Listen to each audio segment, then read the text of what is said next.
Hi friends, write in the comments what city you are from. Perhaps you also had similar stories. It is very interesting to know what happened in your corner of the world. If you enjoyed it, don't forget to like it, share your thoughts or stories in the comments, and subscribe to the channel. There are more exciting and unexpected stories ahead. All characters and events described in this story are fictitious. Any resemblance to real people or events is purely coincidental. Do not judge strictly. The house on Maple Forest Street in Ashwood, Massachusetts, was quiet, but it was an uncomfortable quiet, as if the air in the rooms was thick with anticipation of something inevitable. The only sound was the ticking of the old clock in the living room, a heavy oak pendulum that swung with a barely perceptible creaking sound, as if tired of endless movement. Its rhythm was uneven, as if the clock were choking, skipping beats, and the irregularity echoed through the house like a warning. David had inherited the clock from his grandfather, whose fingers, roughened by work on the docks, had once polished its wooden case. The face, touched by time, bore the marks of decades, and the Roman numerals, carved with grim precision, seemed like faded eyes watching the family. Usually such things fade into the background, but in recent weeks the clock had begun to catch their eye. David would frown as it lags. Kate, his wife, would freeze, her fingers clenching involuntarily as the ticking faltered. And Lily, their 12-year-old daughter, would sit on the floor with a sketchbook, her pencil freezing as the pendulum jammed, as if she heard something in it that the adults did not notice. It was late October, and Ashwood was awash in crimson leaves that rustled underfoot like a whisper of winter to come. Outside the house, the lawn was carpeted with leaves, and in the twilight the earth beneath the house seemed to bleed. Inside, the air was thick with unspoken words, with a pain that settled in the walls like damp. 3 weeks ago, Kate's mother, Margaret, had died of lung cancer that had crept up on her silently but destroyed her with relentless speed. The funeral had been a cold fog, a parade of faces, condolences that sounded like empty ritual, and trays of food from neighbors who knew no other way to express their sympathy. Now the food was gone, the flowers were wilted, and David, Kate, and Lily were left alone with the emptiness Margaret had left. David stood at the kitchen island, slicing apples for Lily. He was 43, and his lean frame had the quiet confidence of a man who had found his place in the world. His dark hair, graying at the temples, and the faint lines around his eyes betrayed years spent teaching history at Ashwood High School. The students adored him for the way he could talk about battles and revolutions as if they had happened yesterday, and for the jokes he made with a straight face that would make the class roar with laughter. David believed in order, in a rhythm to life where everything had its place. Morning coffee in an old blue mug with a chipped handle, the newspaper folded neatly on the table, a kiss on Kate's forehead before she left for her shift. But now that rhythm was cracking at the seams, like the ticking of the living room clock. He watched Kate slip away, her eyes growing empty, her voice losing its warmth. He didn't know how to hold her back, and it scared him like a shadow creeping up behind his back. "Lily, peanut butter on the apples," he called, not looking up from the cutting board. Lily sat on the sofa, legs tucked under her, with an album on her lap. "No need, Dad," she answered quietly, but her voice rang like a crystal bell, breaking through the silence of the house. Lily was small, with delicate features, her mother's dark curls, and her father's brown eyes that held a depth beyond her years. She saw the world differently, in lines and shadows that formed images that others could not see. Her sketchbook was filled with drawings, trees with eyes in the bark, birds with wings of fire, and, in recent days, clocks. Clocks with cracked dials, with hands curved like branches, with shadows that seemed alive. She did not speak of it, but she felt that the clock in the living room was hiding something, as if its ticking were not just mechanics, but the pulse of a house that was beginning to weaken. Kate was upstairs, still wearing blue hospital pants and a t-shirt that smelled of antiseptic. She was 39, and her beauty was as sharp as a blade. Sharp cheekbones, eyes that could see the truth behind words, and hands that had held people back from the brink of death so many times. But now those hands shook as she clutched her phone, rereading the messages from Margaret. "Katie, you forgot to eat again. Take care of yourself. Call me, darling, I want to hear your voice." The words had been simple, but now they cut like a knife, piercing her heart. Kate hadn't cried at the funeral. She stood there like a stone, holding Lily's hand, nodding to neighbors and relatives while David tried to fill the awkward silence with conversation. But now, alone in the bedroom, she felt her soul tearing apart like fabric that had been pulled too long. She heard David's footsteps and quickly hid the phone under her pillow, wiping her eyes with the back of her hand. He knocked before entering, his face softening when he saw her sitting on the edge of the bed, as if she was afraid she would fall. "Are you okay?" he asked, leaning against the door frame, his voice soft but tinged with concern. Kate forced a smile, but it was as fragile as thin ice. "I'm tired." The shift was long. David nodded, even though he knew it wasn't the shift. He wanted to go over and put his arm around her, but something about her posture, her hunched shoulders, her clenched hands made him stop. She was like a wounded animal, ready to recoil from any touch. "Lily's getting ready for school," he said, trying to keep his voice even. "I can take her." "No, I'll do it myself," Kate replied, her tone sharper than she intended. "I need some air." He nodded, feeling the gap growing between them. "Okay, see you tonight. Love you." "And I you," she said, but the words sounded empty, like an echo in an abandoned house. David paused in the doorway, his hand still on the frame as if he could hold on to the moment, but then he turned and walked away. The door closed with a soft click, leaving Kate alone with her thoughts.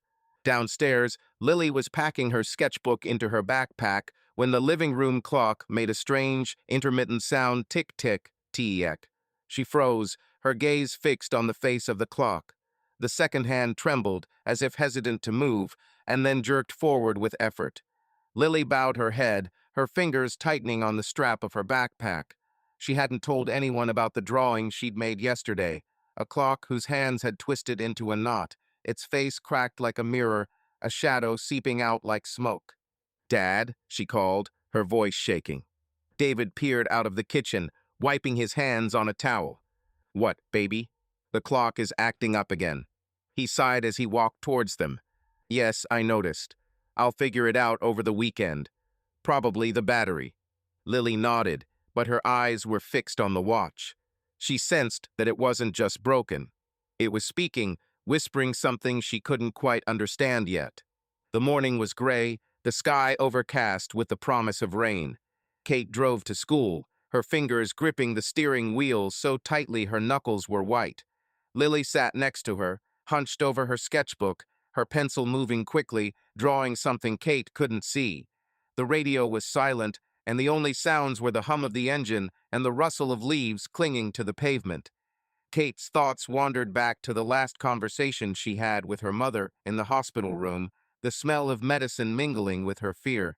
Margaret was weak, her skin paper thin, but her voice was still firm. "Katie, you can't do it all alone," she said, squeezing her hand. "You always do. Give David a chance. Let Lily be there."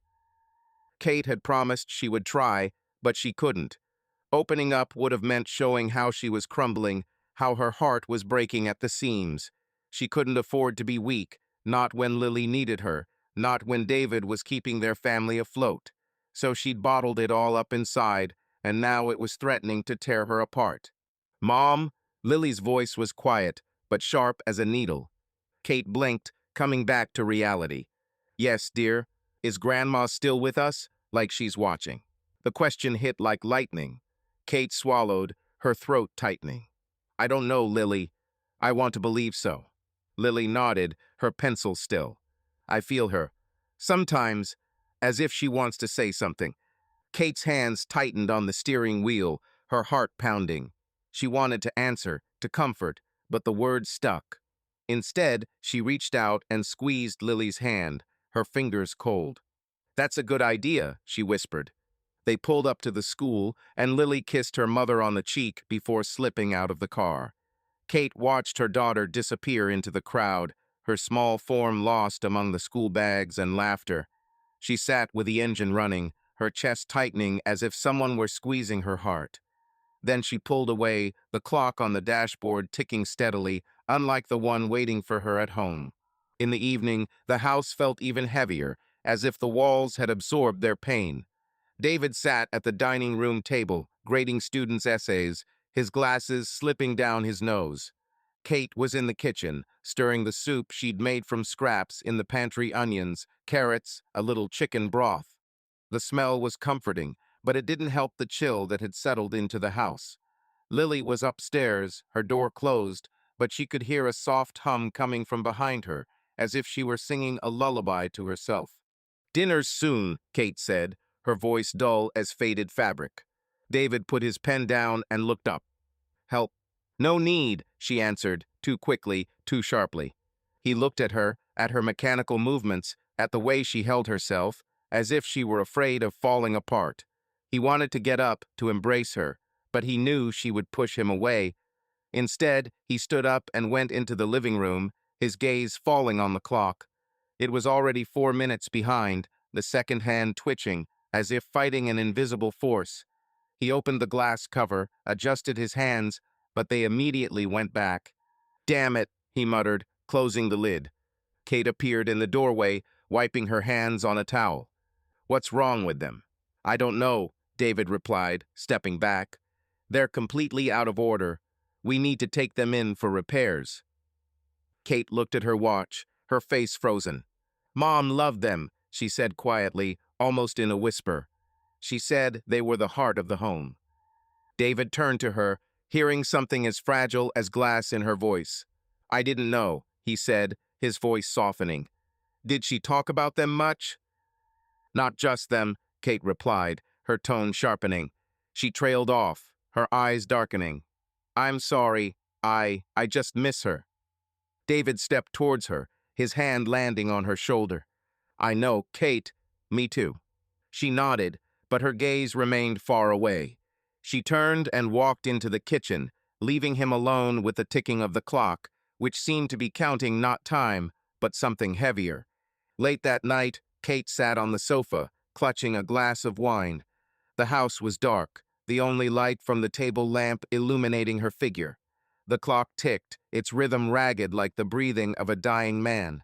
She watched it, her thoughts tangling, returning to her mother, to her voice, to her hands that always knew how to comfort her. She remembered Lily's words in the car, that Margaret was still with them. Part of Kate wanted to believe, wanted to find comfort in the ticking of the clock, in the rustling of the leaves outside the window. But the other part of her, the part that was bursting at the seams, saw only emptiness, black as the night outside the windows. David came downstairs, his footsteps almost inaudible. He sat down next to her, not touching her, but close enough that she felt his presence. "Kate," he said quietly, "we need to talk." She took a sip of wine, her eyes never leaving the clock. "About what?" "About you. About what's happening. I see how hard it is for you, and I don't know how to help." "I can handle it," she said, her voice cold as glass. "You're not coping," he said, his tone gentle but insistent. "And that's okay, but you can't keep it all inside." Kate clutched her glass so tightly that her fingers turned white. "I don't know how to do this, David. I don't know how to feel all this and not fall apart." He reached for her hand, but she pulled away, standing up so abruptly that the wine almost spilled.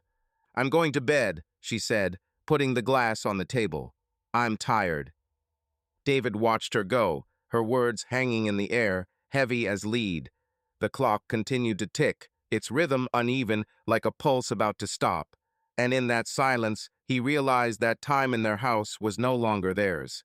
In the house on Maplewood, the silence had grown thicker, like the fog that settled in the Ashwood lowlands in the morning. The old clock in the living room continued its uneven its ticking now sounding not just like a mechanical failure, but like an echo of something fractured, not just in the house, but in those who inhabited it. The second hand would stop, tremble, as if hesitant to move, and the sound had become the background of their lives, subtle but lingering like the smell of damp in old walls. It had been a month since Margaret's funeral, and although everything was going on as usual on the surface: school, work, dinners at the table, the rift in the family of David, Kate, and Lily was growing wider, thin but deep, like a cut in glass before it shattered. Kate sat in the kitchen, her fingers fiddling with the edge of a paper napkin, tearing it into tiny shreds.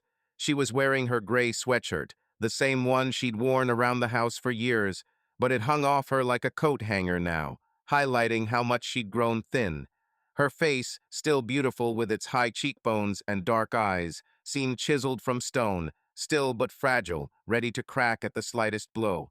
She'd been working long hours at the hospital, taking night shifts to avoid being alone, but it hadn't helped. The emptiness her mother's death had left was growing inside her like dark water filling her lungs. She didn't talk about it, didn't cry, didn't scream, just walked further away to a place where neither David nor Lily could follow. David felt the distance, a chill that seeped into his bones. He stood at the sink, washing up after dinner plates of mashed potatoes and chicken that Lily had barely touched. He was 43, but in recent weeks he had felt older, as if time had sped up, leaving him behind. His hands, used to holding chalk and books, moved mechanically, but his mind was on Kate. He had watched her fade, her smile, once as warm as sunlight, become sparse and brittle. He had tried to be supportive, asking questions, offering to help, but each time he had hit a wall, not harsh, not angry, just impenetrable. He felt helpless, like a man trying to hold water in his hands. "Kate," he said without turning around, wiping his plate with an old checkered towel. "You haven't eaten much today. Maybe I should make you a sandwich." He tried to speak casually, without pressure, but his voice still tinged with anxiety. He knew how she reacted to sympathy she closed up, like a closet door slamming shut at the slightest breeze. Kate looked up from the napkin she was mindlessly crumpling in her fingers. Her hands paused, as if caught in the act of something shameful. "I'm not hungry," she said. Her voice was quiet, muffled, as if it came from far away. There was weariness in it, not just physical weariness, but the kind that builds up over weeks, months, the kind that eats into your bones. David turned, his warm brown eyes searching hers, but she wasn't looking at him. Instead, her eyes were fixed on a spot on the wall where an old wall calendar hung, its pages yellowed and its autumn landscapes faded. The photograph of an October alley strewn with golden leaves seemed almost ghostly in the lamplight. "You can't do this," he said softly, but there was an urgency in his voice, like a muffled blow on a closed door. "You hardly sleep, you hardly eat. Lily notices, you know." Kate pressed her lips together. Her fingers began to move again, the thin napkin tearing to shreds beneath them, as if that was the only thing holding her back from something more. "I'm fine, David. Just a lot of work," she said, but the words sounded like a rehearsed phrase spoken without any faith in its truth. He looked at her for a long time, silently. He wanted to object, to say that it wasn't about work, that he could see her moving away, slipping away from their shared world, leaving behind only a silhouette. He wanted to say that he was afraid, but the words stuck in his throat like two large stones. Instead, he nodded and went back to the dishes. The water from the tap was hot, and the steam rose up, fogging his glasses. He could feel his hands shaking, not from the cold, but from frustration. He knew Kate didn't want to push him away, but every refusal, every evasive "it's okay" was like a brick, a new layer in the wall she was building between herself and everyone else. And as he washed the dishes, he thought he could hear the clock ticking again behind him. Too loud, too out of time. Lily was in her room, sitting on the floor by the window, where the faint light of a street lamp fell on her sketchbook. Her curls fell over her face as she drew, her pencil moving quickly, almost feverishly. She was quiet, but her silence was not empty, but full of thoughts she could not put into words. Her drawings were getting stranger, a house surrounded by shadows that seemed alive. Kate standing by the window, but with her face half erased, as if someone had erased her from reality, and a man, tall, with indistinct features, standing at the threshold. Lily did not know who he was, but every time she drew him, her heart sank with anxiety. She felt something coming, like a shadow you see out of the corner of your eye, but cannot quite catch. "Lily, it's time for bed," David called from below, his voice breaking through the closed door. "5 more minutes," she replied, not looking up from the sketchbook. She added another line to the man's figure, and her hand shook, leaving a black streak across the page. She frowned, closed the sketchbook, and put it under the bed, as if she were afraid someone would see her thoughts. At Ashwood Hospital, where Kate worked as a nurse, the days were an endless series of procedures, patient charts, and the smell of disinfectant. Her shift began at 7 in the morning, and she threw herself into her work with a desperate energy, as if she could hide from herself in it. She checked IVs, changed dressings, answered calls from patients, but her movements were automatic, her mind somewhere else. Colleagues noticed that she was quieter, that her eyes, once alive, were now looking through people, but no one dared ask. Everyone knew that Margaret was dead, and in a small town such news spread like wildfire in dry grass. That day, in the middle of her shift, Kate stood at the coffee machine in the break room, her hands wrapped around a hot plastic cup, as if the warmth could get under her skin deeper, where it was empty and cold inside. On the wall above the machine, a burnt-out light flickered. The hum of the ventilation system was like breathing, steady and machine-like. When Dr. Evan Crow approached her, she didn't notice him right away. "Long morning?" he asked, leaning his shoulder against the wall. His voice was light, almost casual, but there was a genuine interest in it that didn't seem intrusive. Kate winced, nearly spilling her coffee, and quickly took a step back. "You could say that," she answered carefully. Her voice was even, but without its usual detachment. She didn't even turn away, although she usually preferred to end such conversations before they began. Evan nodded, not taking a step closer, but not leaving either. "You know, I've noticed that you're always here. Even when others take a break, it's like you. Don't stop." She glanced at him sideways, her fingers clenched around the glass. "Work is work," she responded with a hint of fatigue. "Not really," he said quietly, bowing his head slightly. "Sometimes work is a way to not think about what hurts." Kate was silent. For a couple of seconds, the room became especially quiet, as if even the machine had stopped buzzing. "Do you always talk to people like that?" she finally said, looking at him with a slightly mocking, but not angry, look. "Or do I just look particularly broken?" Evan chuckled slightly and shook his head. "No, I just know how to recognize when someone is keeping everything inside until it's too late." She looked at him, unblinking, as if trying to judge whether he was being fake. But in his eyes was that rare stillness that Kate had once prized in people. Not emptiness, but attention. Acceptance. "Maybe you're wrong," she said, a weak, tired smile playing on her lips. "I'm coping. I always have." "I have no doubt," he replied softly. "But coping is not the same as living." These words touched something inside, not painfully, but rather gently, as if someone had touched an old scar. "If you want to talk," he continued, a little quieter, "I'm here. Sometimes it's easier to tell a stranger than those who are close, without the fear of being disappointed." Kate didn't answer. She took a sip of cold coffee and walked back to the ward without looking back. But all day her thoughts kept returning to him, not to his words, or even to his attentive gaze, but to that strange feeling, as if someone had noticed for the first time in a long time that she was no longer holding herself together, but was simply pretending. At home, Lily sat on the couch, her sketchbook open in her lap, but she wasn't drawing. She looked at the clock. It was ticking louder than usual, or so it seemed. The second hand paused, trembled, and then jerked on. Lily felt as if the clock was hiding something, as if its rhythm were a code she had to solve. She stood up, walked over to it, her fingers touching the glass lid. The coolness of the glass was strangely comforting, but at the same time she felt a slight twinge of anxiety, as if she had touched something that shouldn't be disturbed. David walked into the living room carrying a stack of notebooks. "Lily, are you at the clock again?" he asked, his tone light but tired. "They don't bite, you know." She turned around, her eyes serious. "They're weird, Dad. They seem to be saying something." David frowned as he placed the notebooks on the table. "They say, it's just an old mechanism, baby. I'll take them in for repairs next week." Lily nodded, but her gaze returned to the clock. She hadn't told him about her latest drawing. The house surrounded by black shadows, Kate standing in the doorway and a man behind her, his face hidden but his hand on her shoulder. Lily didn't know why she'd drawn it, but every time she looked at it, her heart sank as if she were seeing something that hadn't happened yet. Kate arrived home late, her bag hanging over her shoulder like a heavy weight.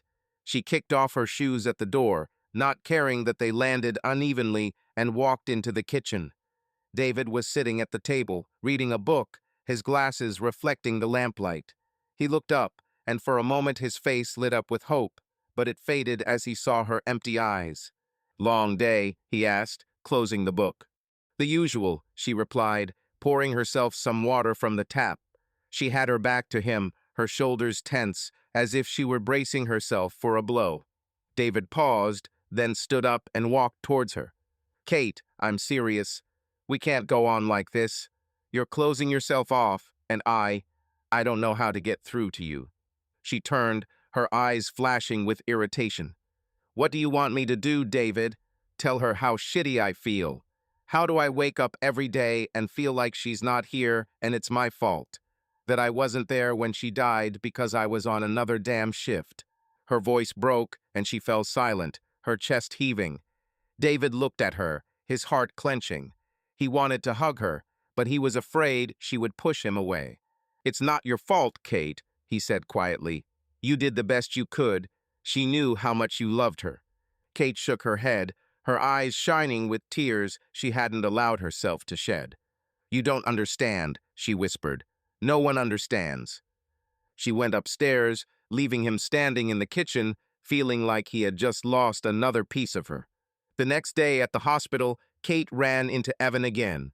He was in the staff room, looking over patient charts, when she came in to get a new syringe. He smiled, and this time she didn't turn away. "How are you today?" he asked, his voice as warm as yesterday, but there was something else in it now, careful but insistent. Kate shrugged, but her lips twitched into a weak smile. "Alive. And you?" "Alive too," he said, his eyes lingering on her. "But you know, I was serious yesterday. If you need to talk, I'm a good listener." She wanted to brush it off, but something in his gaze, not pity, but understanding, stopped her. "Why do you want to help so much?" she asked, her voice almost defiant. Evan paused, then replied, "Because I know what it's like to lose someone and feel like you're alone against the world." His words were simple, but they struck a chord in her that hadn't been touched in a long time. They talked for a few more minutes, about work, about patience, about small things that didn't matter, but it was the first time in weeks that Kate felt like she could breathe. When she left, her steps were a little lighter, but there was still a smoldering worry in her chest, like embers about to burst into flame. That evening, Lily sat in her room, her sketchbook open to a new page. She drew mindlessly, her pencil moving of its own accord, creating images that frightened her. A house surrounded by shadows. Kate was standing by the window, her face blurred, and the man the same one from her previous drawings, but now his figure was closer, his hand reaching out to Kate, and the clock in the background was ticking, its hands spiraling. Lily closed the sketchbook, her heart pounding. She didn't know what the drawings meant, but she felt they were a warning, like the ticking of a clock growing louder, more insistent. She went downstairs where David was watching TV, but his gaze was blank, as if he couldn't see the screen. "Dad," she said quietly, "do you think Mom is okay?" David turned, his face softened, but his eyes were worried. "She's just sad, Lily. She needs time." Lily nodded, but her fingers tightened on the hem of her shirt. "What if she doesn't get better?" David paused, his throat tightening. He wanted to say something comforting, but the truth was he didn't know the answer. "We can handle it," he said finally, but his voice was not as confident as he would have liked. Lily returned to her room, and the clock in the living room continued to tick, its rhythm uneven, like a heart that beats but can no longer keep the rhythm. The crack in their family was growing deeper, and none of them knew how to stop it. In the house on Maple Woods, the silence had become palpable, like cold air that seeps under your clothes and settles on your skin. It was more than just the absence of sound, a trap in which words caught in your throat and thoughts drowned, unable to find a way out. The old clock in the living room continued to tick away, but its rhythm was uneven, like the breathing of a man who is suffocating. The second hand would freeze, tremble, as if resisting movement, and the sound had become part of their lives, imperceptible but oppressive, like a premonition of trouble.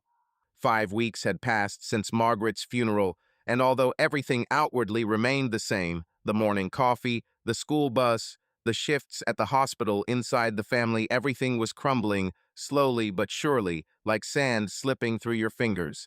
Kate sat in the staff room, her fingers curled around her pen as she filled out a report. Her dark hair was pulled back into a loose ponytail, and there were shadows under her eyes that not even a thin layer of makeup could hide. She was a nurse, used to keeping her cool, but now her hands shook when no one was looking.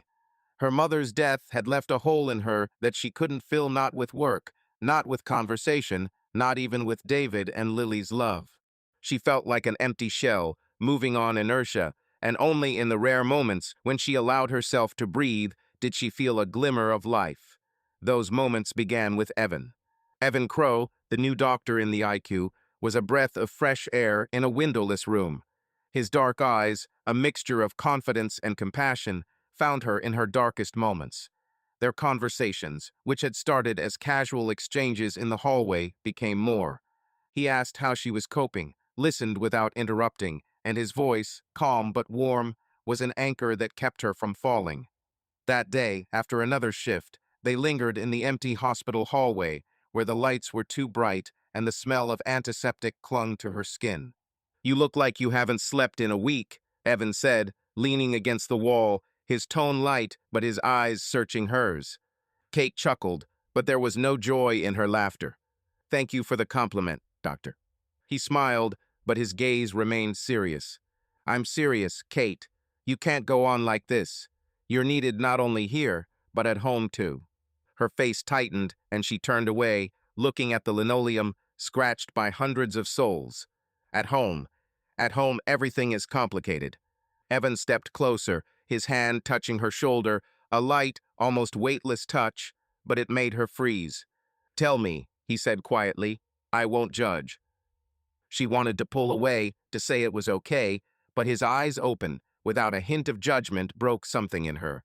She began to talk, slowly at first, about how empty it was without her mother, how she blamed herself for not being there these last few days. The words poured out like water from a cracked dam, and before she knew it, they were in the staff room, the door closing behind them, his hand covering hers. It wasn't a kiss, it wasn't anything explicit, but his closeness, his warmth, was something she hadn't felt in months. When she pulled away, her cheeks were burning, but there was a strange relief in her chest, as if she could breathe again. "This is wrong," she whispered, but her voice trembled not from guilt, but from something else. "You're alive, Kate," Evan said, his voice low, almost hypnotic. "At least for a little while. Is that a bad thing?" She didn't answer, but his words echoed through her as she drove home. She felt guilty, but the guilt was mixed with something new, the feeling that she still existed, that her heart was still beating. Lily sat in class, her sketchbook hidden under her desk, but her fingers still scribbling invisible lines on the page. She was always quiet, but now her silence was different, not just thoughtful, but heavy, as if she were carrying a secret she couldn't figure out. Her teacher, Miss Hartman, a woman with kind eyes and a stern voice, called her after class. On the desk lay a drawing Lily had left in the classroom by mistake. A house surrounded by black shadows, with windows bleeding, and a figure of a woman like Kate standing in the doorway, but with an empty face. "Lily," Miss Hartman began, her voice soft but tinged with concern, "that drawing, it's a little scary. Do you want to tell me what it means?" Lily looked at her hands, her fingers fiddling with the hem of her sweater. "It's just a drawing," she said quietly, but her voice trembled. "I understand that you like to draw," the teacher continued, "but such images, blood, destruction, they disturb you. Maybe something is happening at home." Lily shook her head, her curls falling over her face, hiding her eyes. "It's okay," she lied, but her heart was pounding. She didn't know why she was drawing these things, but every time her pencil touched the paper, the images came to her, as if someone else was guiding her hand. Miss Hartman sighed, her fingers touching the drawing. "I'll talk to your parents, okay? Just to make sure everything's okay." Lily nodded, but panic was growing inside her. She didn't want her parents to see her drawings, especially this one. She felt like they weren't just fantasy, but something more, like a warning she couldn't decipher. David sat at the kitchen table, his laptop open, but the screen long gone blank. He held a mug of cold coffee in his hands, his mind elsewhere. He could feel Kate slipping away, and it was worse than if she were yelling or angry. Her silence was like a wall he couldn't break through. He tried to be patient, to give her time, but every day that wall grew higher, and he was afraid he wouldn't be able to get over it any time soon. The phone rang, and he flinched, spilling some coffee on the table. It was Miss Hartman. She spoke calmly, but her words were like a blow. Lily's drawings, the blood, the destroyed houses, her isolation. David listened, his fingers clutching the phone, until the teacher mentioned that she wanted to meet to discuss it. He agreed, but his thoughts were already racing toward Lily. She was always quiet, but these drawings, they were something new, something that scared him. After the bell rang, he went up to Lily's room. She was at school, and her room seemed too empty, as if she had already begun to leave, like Kate. He noticed her sketchbook lying on the table and hesitated before opening it. The pages were filled with images that took his breath away. A house surrounded by shadows, Kate with an empty face, and a man, tall and fuzzy, standing too close to her. The last drawing was the most disturbing. A clock, its hands twisted into a spiral, the face cracked, blood pouring from the crack. David closed the book, his heart pounding. He didn't know what it meant, but he felt that Lily was seeing something he wasn't. He went down to the living room and stopped at the clock. It was already 6 minutes slow, the second hand trembling as if struggling with an invisible force. He opened the glass lid, his fingers touching the dial, but he didn't know what to do. The clock was more than just a mechanism. It was a symbol of their family, of their time, which was now slipping away. He stood there, feeling the silence pressing down on him, as if the house itself was trying to tell him something.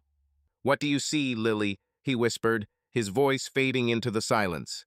Kate came home late. It was starting to rain outside, and her coat was damp on her shoulders. Her eyes were red with fatigue, but there was a strange shine in them, not from tears, not from lack of sleep, like an internal heat. David, sitting in the semi-dark living room, noticed it right away. He didn't move, didn't turn on the light. He just waited. She dropped her bag by the door, took off her shoes with a familiar movement, and walked into the kitchen, not noticing that he was watching, or pretending not to notice. "Kate," he said finally, rising from his chair. His voice was firmer than usual, lacking its usual accommodating tone. "We need to talk." She froze. Her hand froze on the refrigerator handle. "About what?" she asked. Her voice was dry and tired. Her back was to him. "About Lily. About you. About what's going on. Because I don't understand anymore." Kate turned slowly, something sharp and wary flashing in her eyes. "I'm tired, David. Not now." "No. Now," he repeated. His voice wavered, but he didn't back down. "I found her drawings. The ones she hides under her bed. Have you seen them?" Kate cringed as if struck. "Did you go through her things?" "I'm worried, Kate," he snapped. There's more than just pictures. There's you with empty eyes. There's a clock. There are clocks everywhere, and something in the shadows behind her. What is it?" "She's a child," Kate snapped. "She has an imagination." "And you?" He took a step forward. "Do you have a fantasy too? Because you're not here. Not with her. Not with me. You're somewhere where I don't belong." She looked away, her fingers clutching the edge of the tabletop. "I try to hold on, David, every day, but I'm suffocating. Why don't you tell me? Why does he yes?" He froze, looking at her. "Evan, you mentioned him yesterday. I saw the way you said his name. The way you came alive when you spoke." Silence. It hung between them like thin ice, fragile and dangerous. "It's not what you think," she whispered at last. "What? Tell me." Explain. I want to understand. She shook her head, slowly, as if she were carrying a weight on her shoulders that could not be shared. He just listened. When I needed someone to listen, I didn't mean to. It wasn't on purpose. Can't you do it with me? David's voice broke. You're not even trying. Because I have to be strong with you. I have to be okay so you don't collapse. He looked at her for a long time. Then he said quietly, I will collapse anyway if you leave. Not physically. Just disappear like you already started, and I won't be able to find you. Kate pressed her lips together, and for the first time in a long time, pain flashed in her eyes, real pain. I don't know how to get back, she whispered. Then start with the truth, he said. Not the ideal version of yourself, but the one that stands before me right now. She nodded, barely, as if she had never before considered the possibility. I need time, she repeated, but now it was not an escape, but a request. She went upstairs, slowly, as if each step was an effort. David remained below. He went to the wall where the clock hung. Its ticking was louder than usual, as if the rhythm of someone else's heart was in the air itself. He looked at the clock face. Time was falling behind again. And suddenly he realized, time in their house no longer belonged to them. It belonged to the cracks, the glances, the silence. It belonged to the silence that was gradually becoming the main force between them. Autumn rain pounded the roofs of Ashwood, leaving streaks like tears on the windows of the house in Maple Wood. It was warm inside, but the warmth was deceptive, like thin ice hiding cold water. The old clock in the living room continued its uneven ticking, its ticking a whisper, full of innuendo. The second hand paused, as if in indecision, and then jerked forward, as if someone invisible were nudging it. 6 weeks had passed since Margaret had gone, and her absence was not just a void, but a shadow that fell over everyone in the house. David, Kate, and Lily lived like actors in a play where no one knew their part, but everyone sensed that the ending would be difficult. Lily sat in the back of the school bus, her backpack in her lap, her gaze fixed on the window where raindrops were making patterns. She was quieter than usual, her curls plastered to her forehead, her fingers fiddling nervously with the zipper of her jacket. Her sketchbook was at home. She hadn't taken it to school since her conversation with Miss Hartman, but the images she'd drawn wouldn't leave her. They came in dreams, in random thoughts, in moments when she was alone. The house with the cracked walls, Kate with the empty eyes, the man whose face she couldn't see, but whose presence she felt like a cold wind. Lily felt like something was wrong, and the feeling grew like a weed that couldn't be pulled out. The bus stopped at a shopping mall on the outskirts of town, a common place for school kids to hang out after school, buying soda and ice cream. Lily hadn't planned on going there, but her friend Emma had talked her into getting out to buy a comic book. They were walking along the wet sidewalk when Lily spotted a familiar figure standing at a cafe on the corner. It was Kate, her dark hair sticking out from under the hood of her coat, and a man stood next to her, tall, with dark hair that was slightly streaked with gray. They were standing close, too close, and his hand was on her shoulder as they talked. Lily froze, her heart pounding, as if she'd caught her mother in the act of something forbidden. She recognized him, Dr. K. Evan, the man she'd seen once before when she'd picked Kate up from work. His smile, gentle and attentive, was the same, but now it seemed different to Lily, not kind, but dangerous. Lily, are you coming? Emma called, turning around. Lily flinched, her gaze darting to her friend. Yes, now, she muttered, but her eyes returned to Kate and Evan. They hadn't noticed her, lost in their conversation, and Lily felt something new boiling inside her, not just fear or hurt, but something sharp as a blade. She turned and followed Emma, but the image of her mother and the man was imprinted in her mind like a photograph that couldn't be erased. Kate arrived home later than usual, her coat damp from the rain, her eyes bright, not with joy, but with some inner unease. She kicked off her shoes at the door and went into the kitchen, where David was preparing dinner spaghetti with tomato sauce, the smell of which filled the house with a rare coziness. He looked at her, his face softening, but there was a shadow in his eyes that was becoming more frequent. Is it raining heavily? He asked, stirring the sauce. Yes, Kate replied, her voice even, but she avoided his gaze as she opened the refrigerator to grab a bottle of water. I was held up at work, discussing new schedules. David nodded, but his fingers tightened on the spoon. He didn't know why he felt she was lying, but her distance, her two quick answers, were signals he couldn't ignore. He wanted to ask where she really was, but instead he just said, "I'm sorry." Lily is already home. She is in her room. Kate nodded, her movements mechanical, as if she were following a program. She walked upstairs, her steps heavy despite her slight frame. She knocked on Lily's door, but when there was no answer, she walked in. Lily was sitting cross-legged on the bed, her sketchbook closed but lying beside her like a silent witness. Her eyes, usually soft, were now sharp, almost accusing. "Hello, honey," Kate said, opening the door to the room.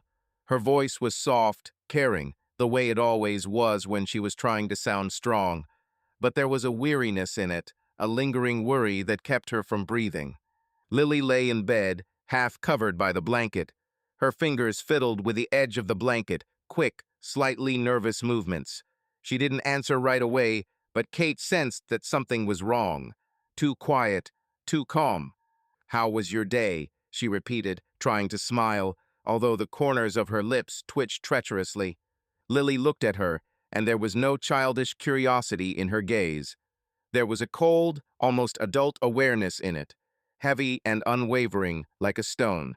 "I saw you," she said at last. Her voice was quiet, but there was more power in the words than in a scream. They sounded like a sentence. Kate froze, the hand that held the door handle white with tension. "What do you mean?" she asked. Her voice was cautious, taut as a string.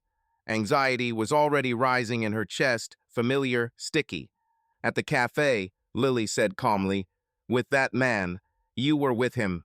You were standing too close." Kate felt as if someone had sucked the air out of the room. Her heart sank.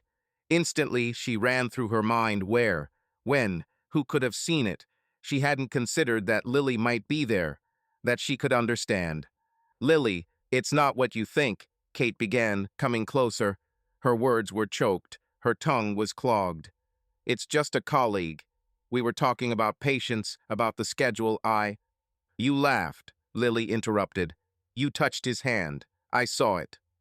Kate sank to the edge of the bed as if her legs couldn't hold her up. Lily didn't move away. "It's stupid. It doesn't mean anything. It's just a moment. You know how it is sometimes." Kate spoke quickly, as if she was rushing to fill in the blanks in her version of events. "I'm not stupid, Mom," Lily said. Her voice was as smooth as glass. "I won't tell Dad, but if you want me to keep quiet, I need a phone. And one more thing." Kate blinked. She looked at her daughter, panic rising inside her. This wasn't a capricious ultimatum. This was a calculation. Cold, alien. "Phone? Lily, we told you we'll wait until your birthday." "We agreed." "I'm not asking," Lily interrupted. There was a firmness in her voice that Kate had never heard before. "I know what I saw, and I know Dad would be upset if he found out. So the phone. And I don't want to be alone after school anymore. You need to be home, always." There was silence. Kate heard the floor creak under her own weight. She felt something in her chest slowly tearing, not from anger, from shame, from fear, from how quickly Lily had stopped being just a child. "Do you think I'm a bad mother?" she asked, almost in a whisper.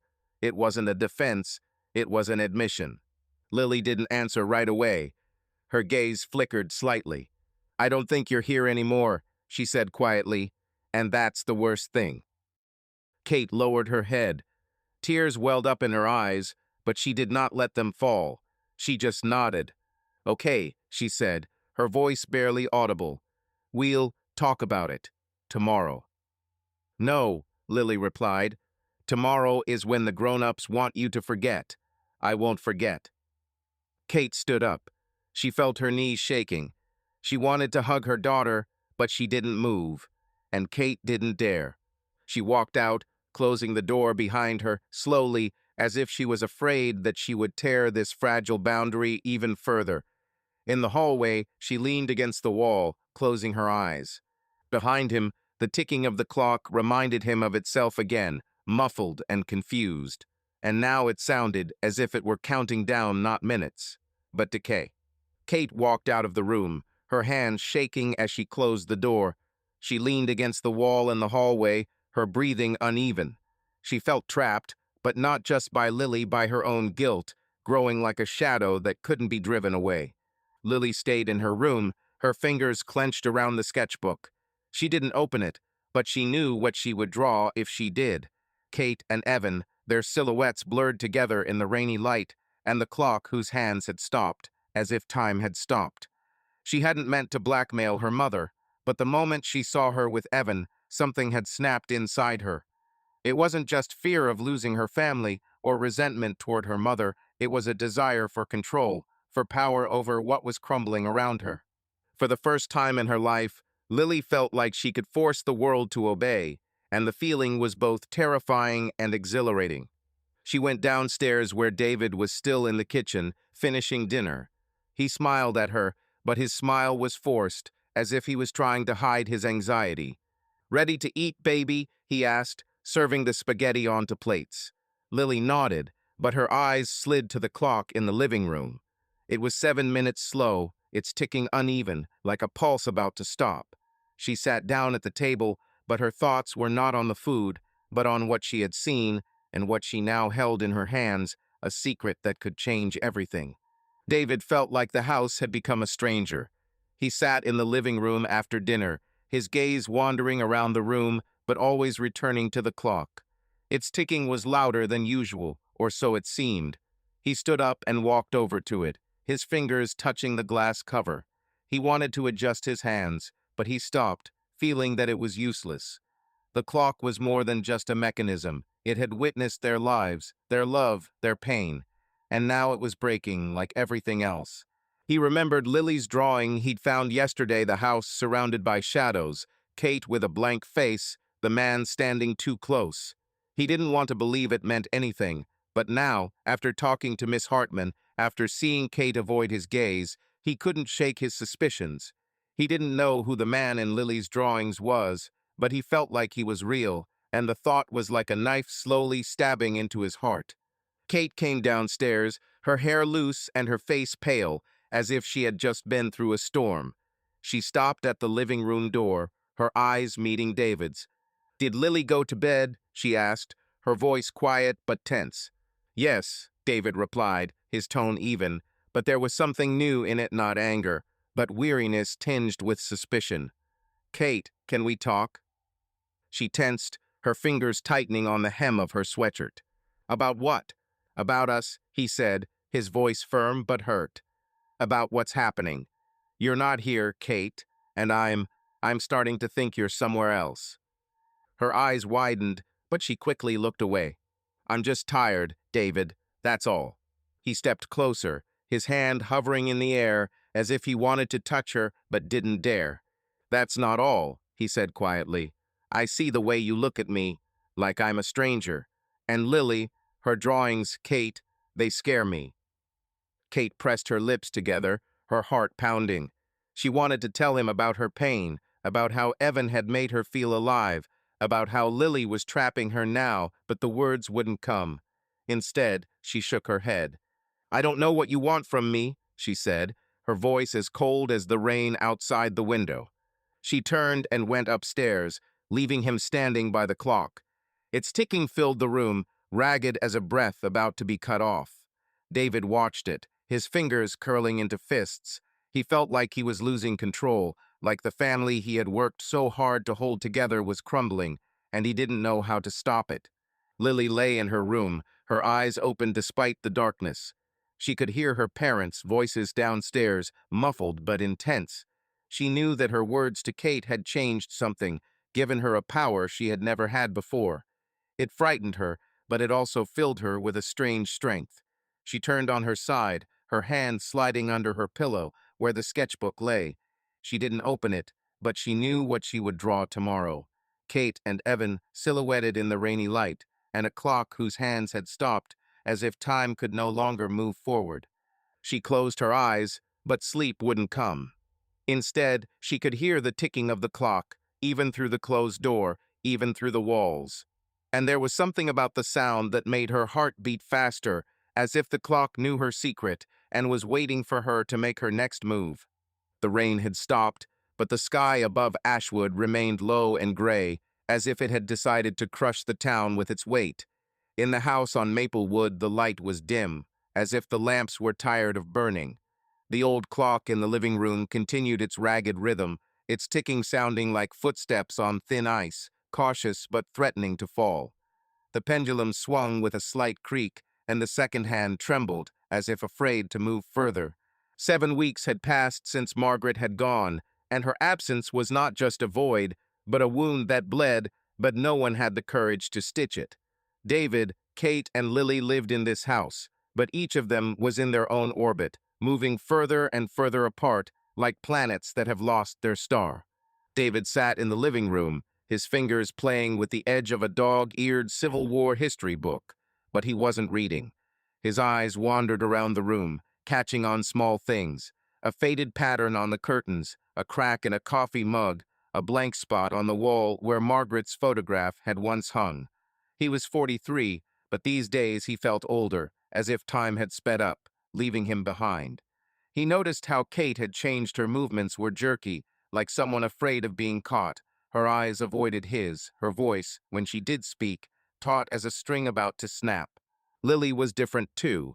His quiet, dreamy girl had become capricious, her words sharp, almost brash, as if she were testing boundaries she hadn't dared to touch before. David felt like the house he had considered his sanctuary was turning into a labyrinth where he didn't know the way. Kate walked into the living room, her hair damp from the shower, but still wearing the same gray sweatshirt that now seemed too big for her. She paused at the door, her fingers clutching the hem as if she were searching for something to grab onto. "I'll be late today," Kate said, pulling on her jacket. Her voice was as even as a taut string, but there was a tension to it, as if she'd been rehearsing the line in her head over and over. David looked up from the mug he was holding in both hands. He was sitting at the table, not touching his dinner, which had grown cold between them.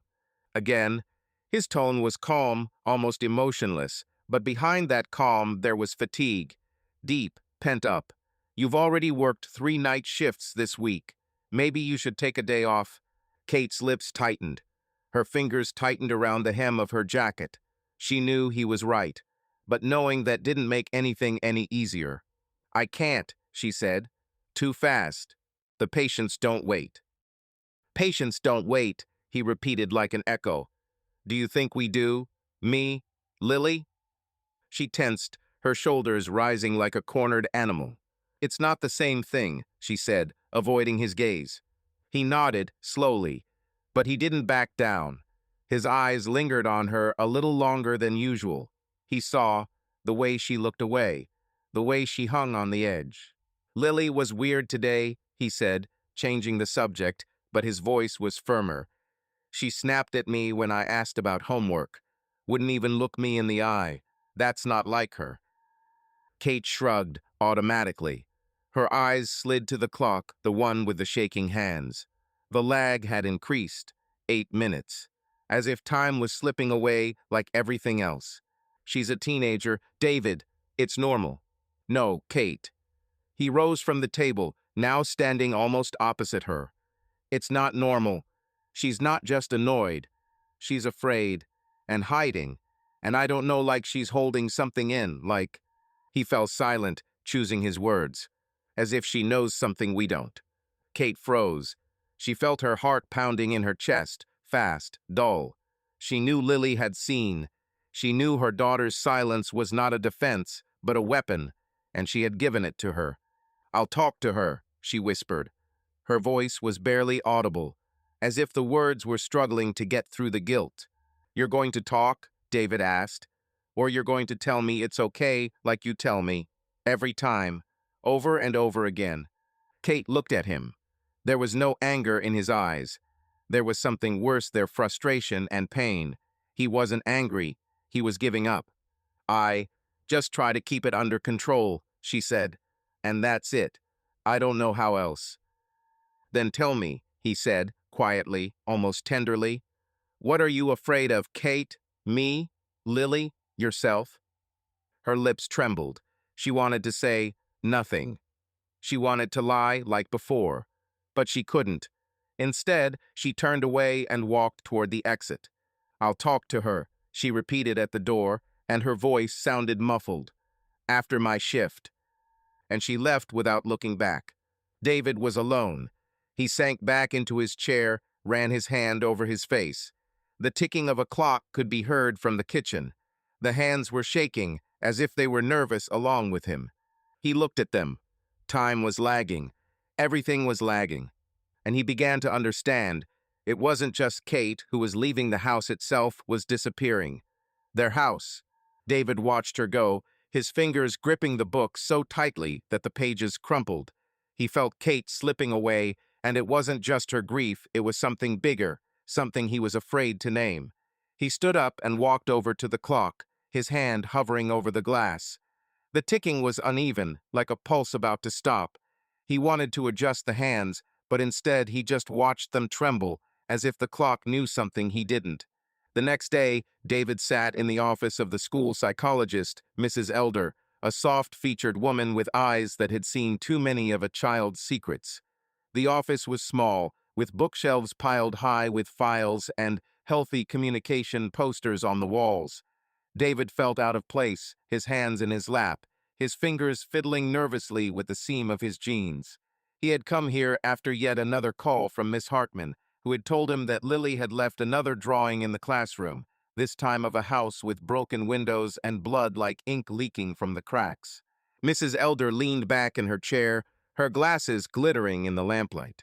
Mr. Wilson, she began, her voice calm but firm, Lily's drawings are not just a child's fantasy.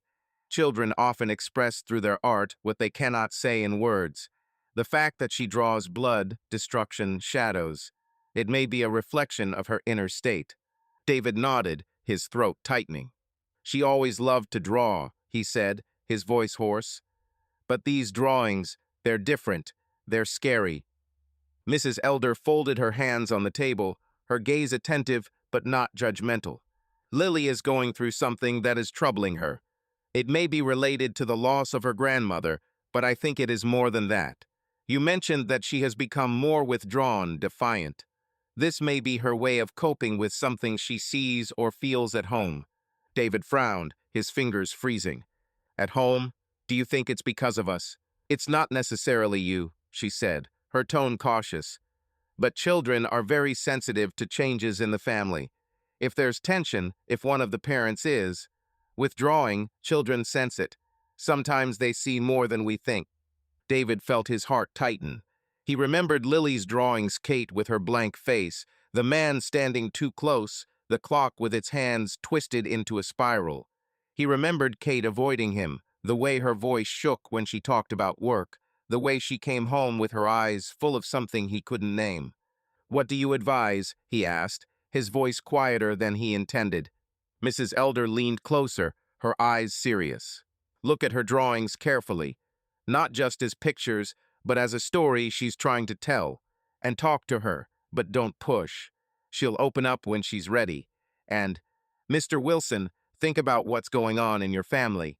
Sometimes children see things we're afraid to admit.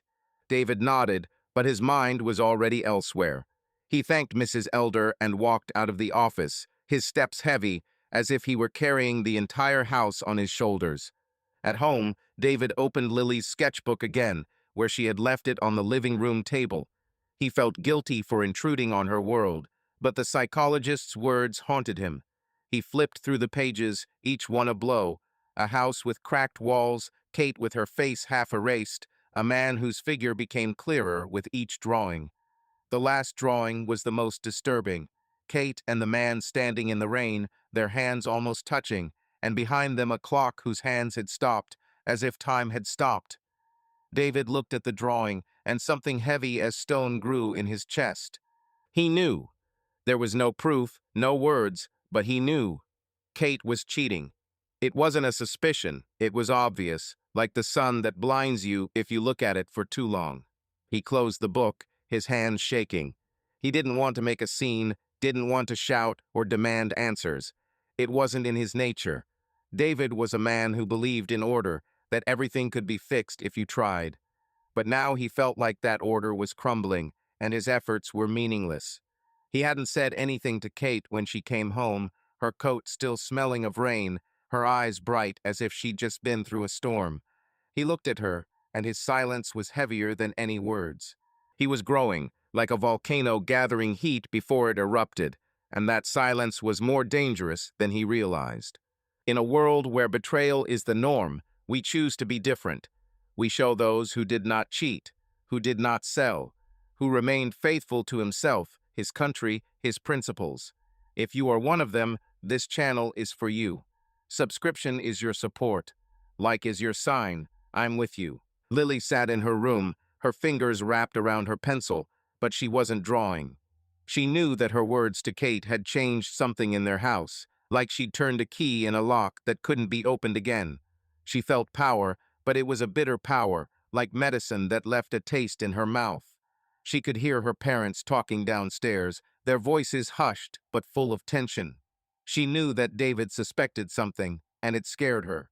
Not because she was afraid for her mother, but because she was afraid for herself, for who she was becoming.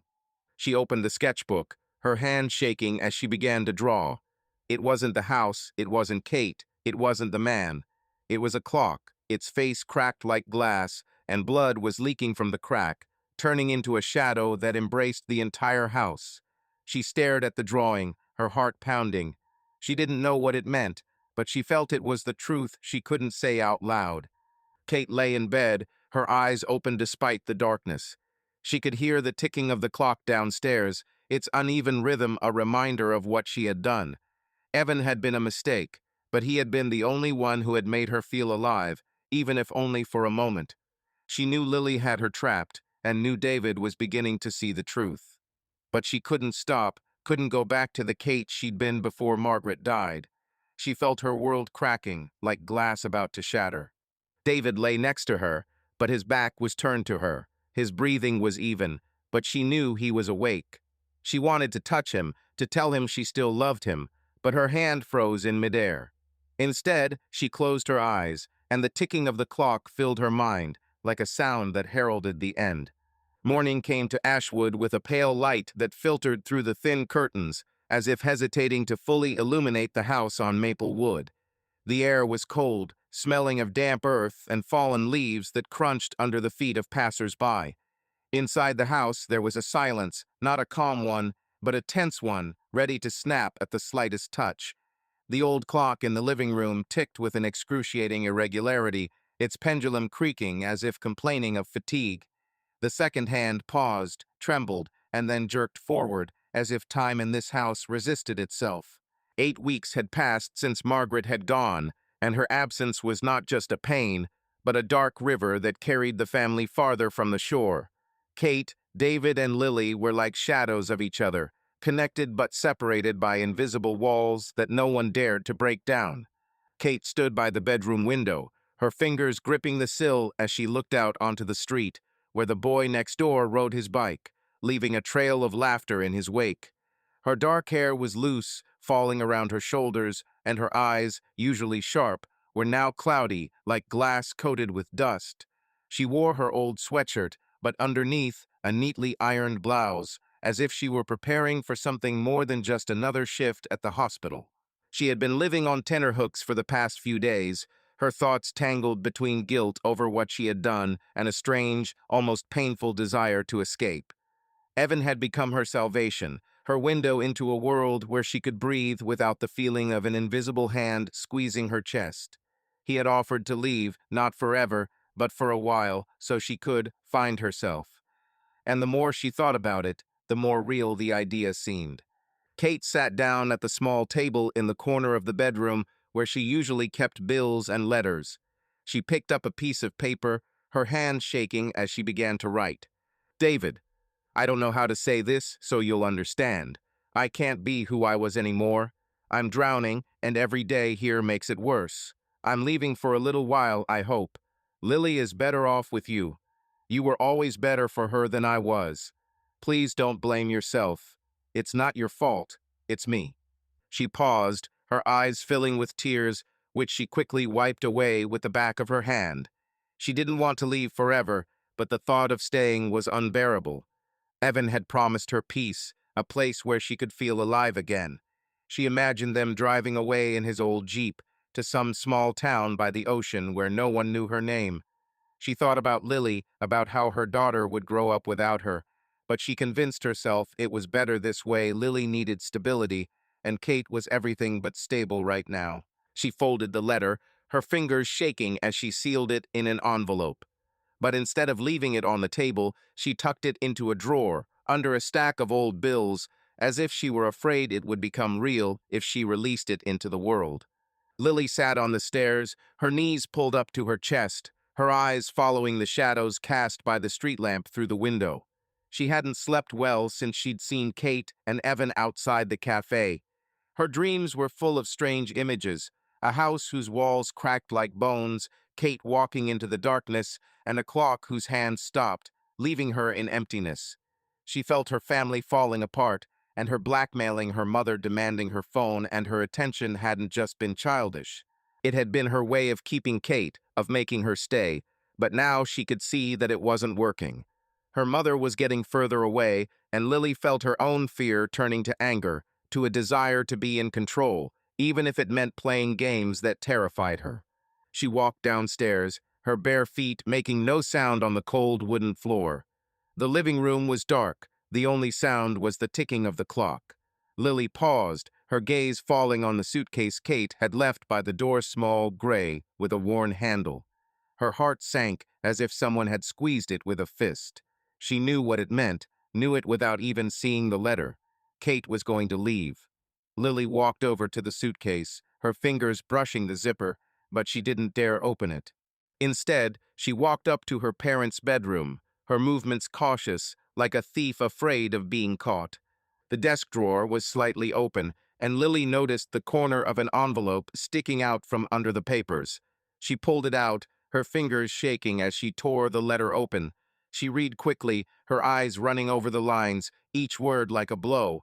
I'm leaving. Lily should stay with you. It's not your fault. Lily clutched the letter, her breathing uneven. She imagined Kate leaving, her footsteps fading, the house growing quieter, colder. Horror washed over her, but she did not cry. Instead, she folded the letter carefully and put it back as if she had not seen it. She would not tell David. Not yet. She wanted Kate to make the choice, for her mother to look her in the eye and tell her she was leaving. This was her new game, not blackmail, but waiting, full of pain and hope, for Kate to change her mind. David was at school, his classroom empty except for the chalkboard that reminded him of today's lesson on the Boston Tea Party.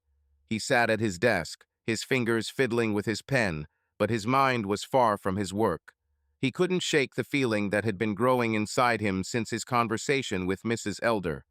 Lily's drawings, her boldness, Kate's intensity, it all fit together into a puzzle that was now clear. Kate was cheating. He knew it not because he'd caught her, not because she'd confessed, but because he felt it in her eyes, in her evasive words, in the way she pulled away from him as if he were a stranger. The knowledge was like glass cutting into his skin sharp, but he couldn't pull it out. He came home earlier than usual, his steps heavy, as if he were carrying the weight of the world on his shoulders. In the living room, he noticed the suitcase by the door, and his heart sank. He didn't touch it, but his gaze fell on the clock. It was already 9 minutes slow, its ticking uneven, like a breath about to break. He walked over to it, his fingers touching the glass lid, but he didn't open it. He just watched the second hand tremble, as if afraid to move on. He knew Kate was planning something, but he wasn't ready to ask. Not yet. He was maturing, like wine that grew bitter with each passing day, and this silence was his way of keeping himself in check. Kate sat in the staff room, her phone in front of her, the screen lit up with a message from Evan. I've booked a beach house. We can leave on Friday. Just say yes. She stared at the words, her fingers hovering over the keyboard. She imagined getting into his car, the road taking her away from Ashwood, from the clock, from the guilt. But every time she thought about it, she saw Lily's face, not the one before. but the one staring at her with cold determination, demanding the phone and her presence. She saw David, his tired eyes still searching her for the Kate he loved. She closed the phone, her throat tightening. She had written the letter, but she couldn't give it to him, not because she was afraid, but because she wasn't sure she wanted to leave. She returned home late, her coat damp from the evening mist. David was sitting in the living room, his book open but not reading. Lily was upstairs, her door closed, but Kate felt her presence, like a shadow watching her every move. "You're late again," David said, his voice calm but heavy. Kate nodded, her fingers tightening on the strap of her bag. Yes, it was a lot of work, she lied, her voice even, but she knew he didn't believe her. He looked at her, his eyes dark, as if he could see right through her. "Lily was quieter than usual today," he said, changing the subject, but his tone was sharp. "She didn't come out for dinner. Do you know what's wrong with her?" Kate felt her heart pound. She knew Lily had seen the suitcase and knew her daughter might have found the letter, but she couldn't tell David that. "I'll check," she said, her voice barely audible, and went upstairs. She knocked on Lily's door, but didn't come in. She stood with her forehead pressed against the door, her breathing ragged. She wanted to tell her daughter that she wouldn't leave, that everything would be okay, but the words stuck.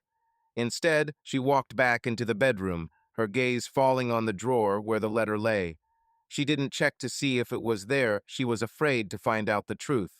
Lily lay in her room, her eyes open despite the darkness. She clutched her pillow, her fingers digging into the fabric. She had seen the suitcase, read the letter, and now her world was falling apart. She wanted to scream, she wanted to run to her mother and make her stay, but instead she remained silent. Her silence had been her weapon, her way of keeping Kate on a leash. But now she knew it wasn't enough. Kate was leaving anyway, and Lily didn't know how to stop her. She rolled over, her gaze falling on the sketchbook on the floor. She didn't open it, but she knew what she would draw if she did. Kate walking away into the fog, the clock's hands stopped, leaving her alone. She heard the ticking of the clock downstairs, its uneven rhythm like a heartbeat slowing. And in that sound, she felt that time in their house no longer belonged to them. It belonged to an escape that no one could stop. A fog had settled over Ashwood, as if the town had decided to hide from itself. The morning light was pale, almost ghostly, filtering through the thick clouds and settling on the streets with a damp chill. The house on Maple Woods stood silent, its windows reflecting the gray sky like mirrors that refused to show the truth. Inside, the air was heavy, not a smell but a feeling, a mixture of anticipation and dread, like lightning about to strike. The old clock in the living room, the heart of the house for so long, was silent now. Its pendulum had stopped, the second hand frozen in place, as if time had finally given up. 9 weeks had passed since Margaret had left, and her absence was not just a void, but a poison that was slowly poisoning everything that was left. David, Kate, and Lily were like pieces on a chessboard, each move bringing them closer to the inevitable end, but no one knew who was playing white and who was black.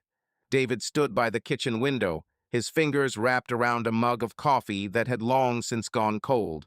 His face, usually calm, was now tense, with dark circles under his eyes that betrayed sleepless nights. He knew. There was no doubt, no room for hope, that he was wrong. Kate had cheated on him, and the man in Lily's drawings, the one whose shadow haunted their family, was real. David saw him in his mind, an image of him pieced together. Kate's smile when she mentioned a coworker, her evasive answers, the suitcase by the door. He didn't make a scene, didn't shout, didn't demand the truth. Instead, he watched, piecing together the pieces like a historian trying to reconstruct a long-forgotten battle. But this battle was his own, and he didn't know if he was ready for it. Today, he decided to confront the man. He didn't know what he wanted: answers, confirmation, or just a chance to look into the eyes of the man who was destroying his family.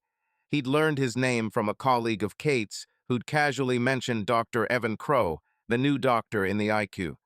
David had spent the morning poring over the hospital's website, where he'd found a picture of him. Dark hair tinged with gray, a confident smile, eyes that seemed a little too penetrating. It was him, the man in Lily's drawings, the man who stood too close to Kate in her mind and, perhaps, in real life. David walked into Ashwood Hospital at noon, his step steady but his heart pounding like a man heading to the gallows. The lobby was bustling with nurses carrying files, patients waiting their turn, the smell of hand sanitizer mingling with the aroma of cheap coffee from the vending machine. David paused at the front desk, his fingers tightening on the strap of his bag. He said he was there to get a medical certificate for school, but his eyes sought out Evan.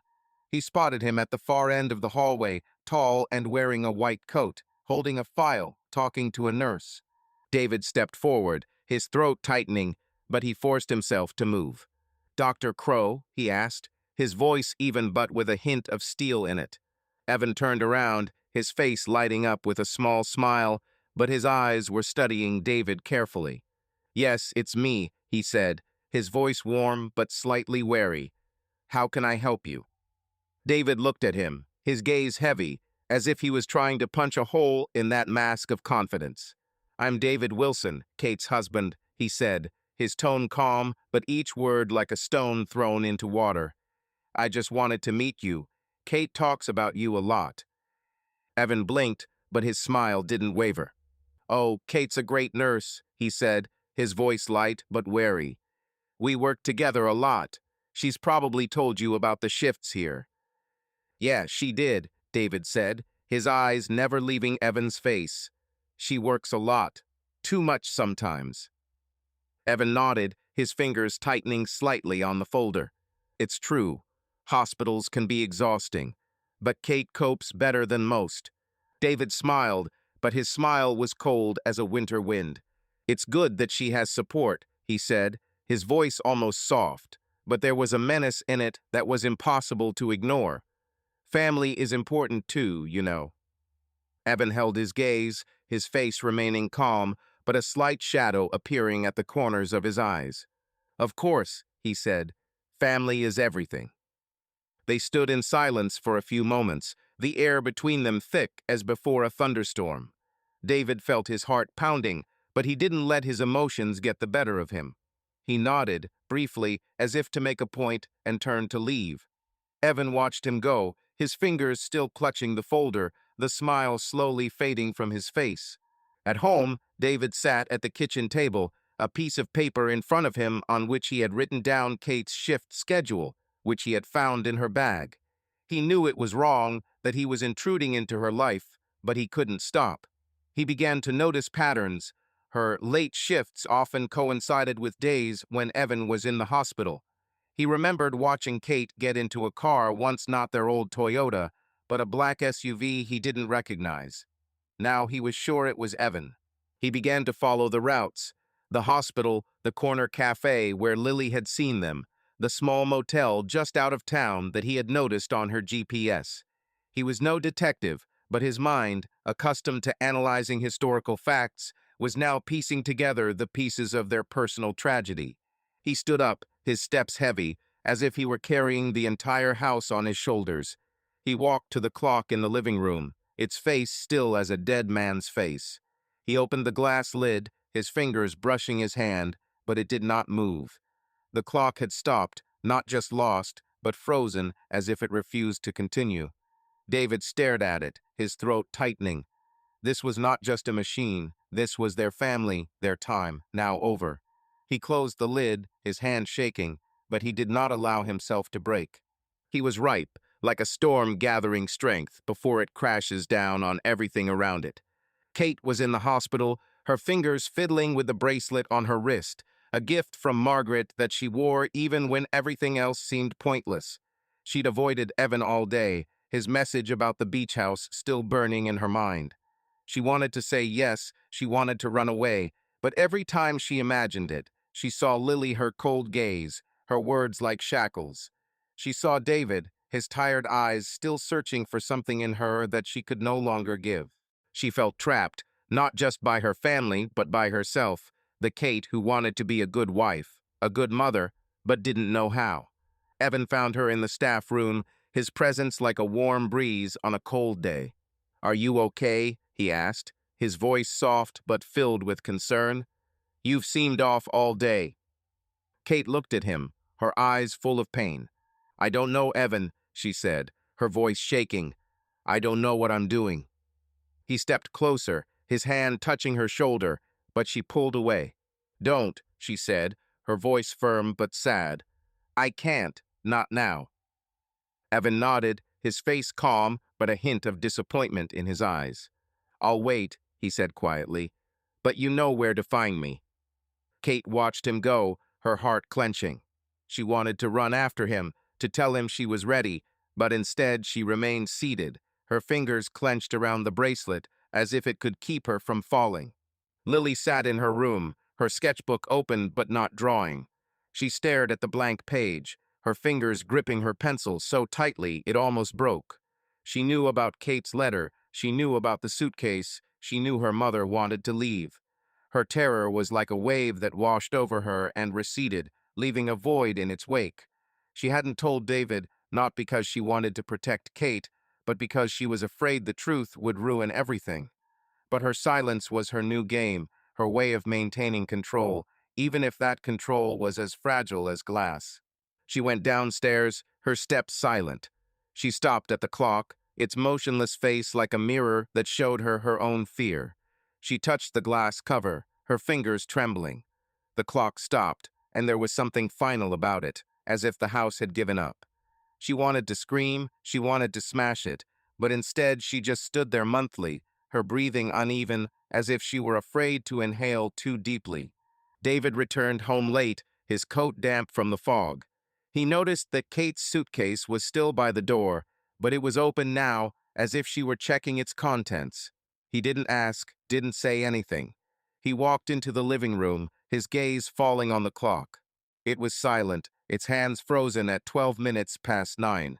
He opened the lid, his fingers touched the dial, but he knew it was useless. The clock was dead, like his hope that everything could be fixed. Kate was upstairs, her footsteps audible through the ceiling. Lily was in her room, her door closed.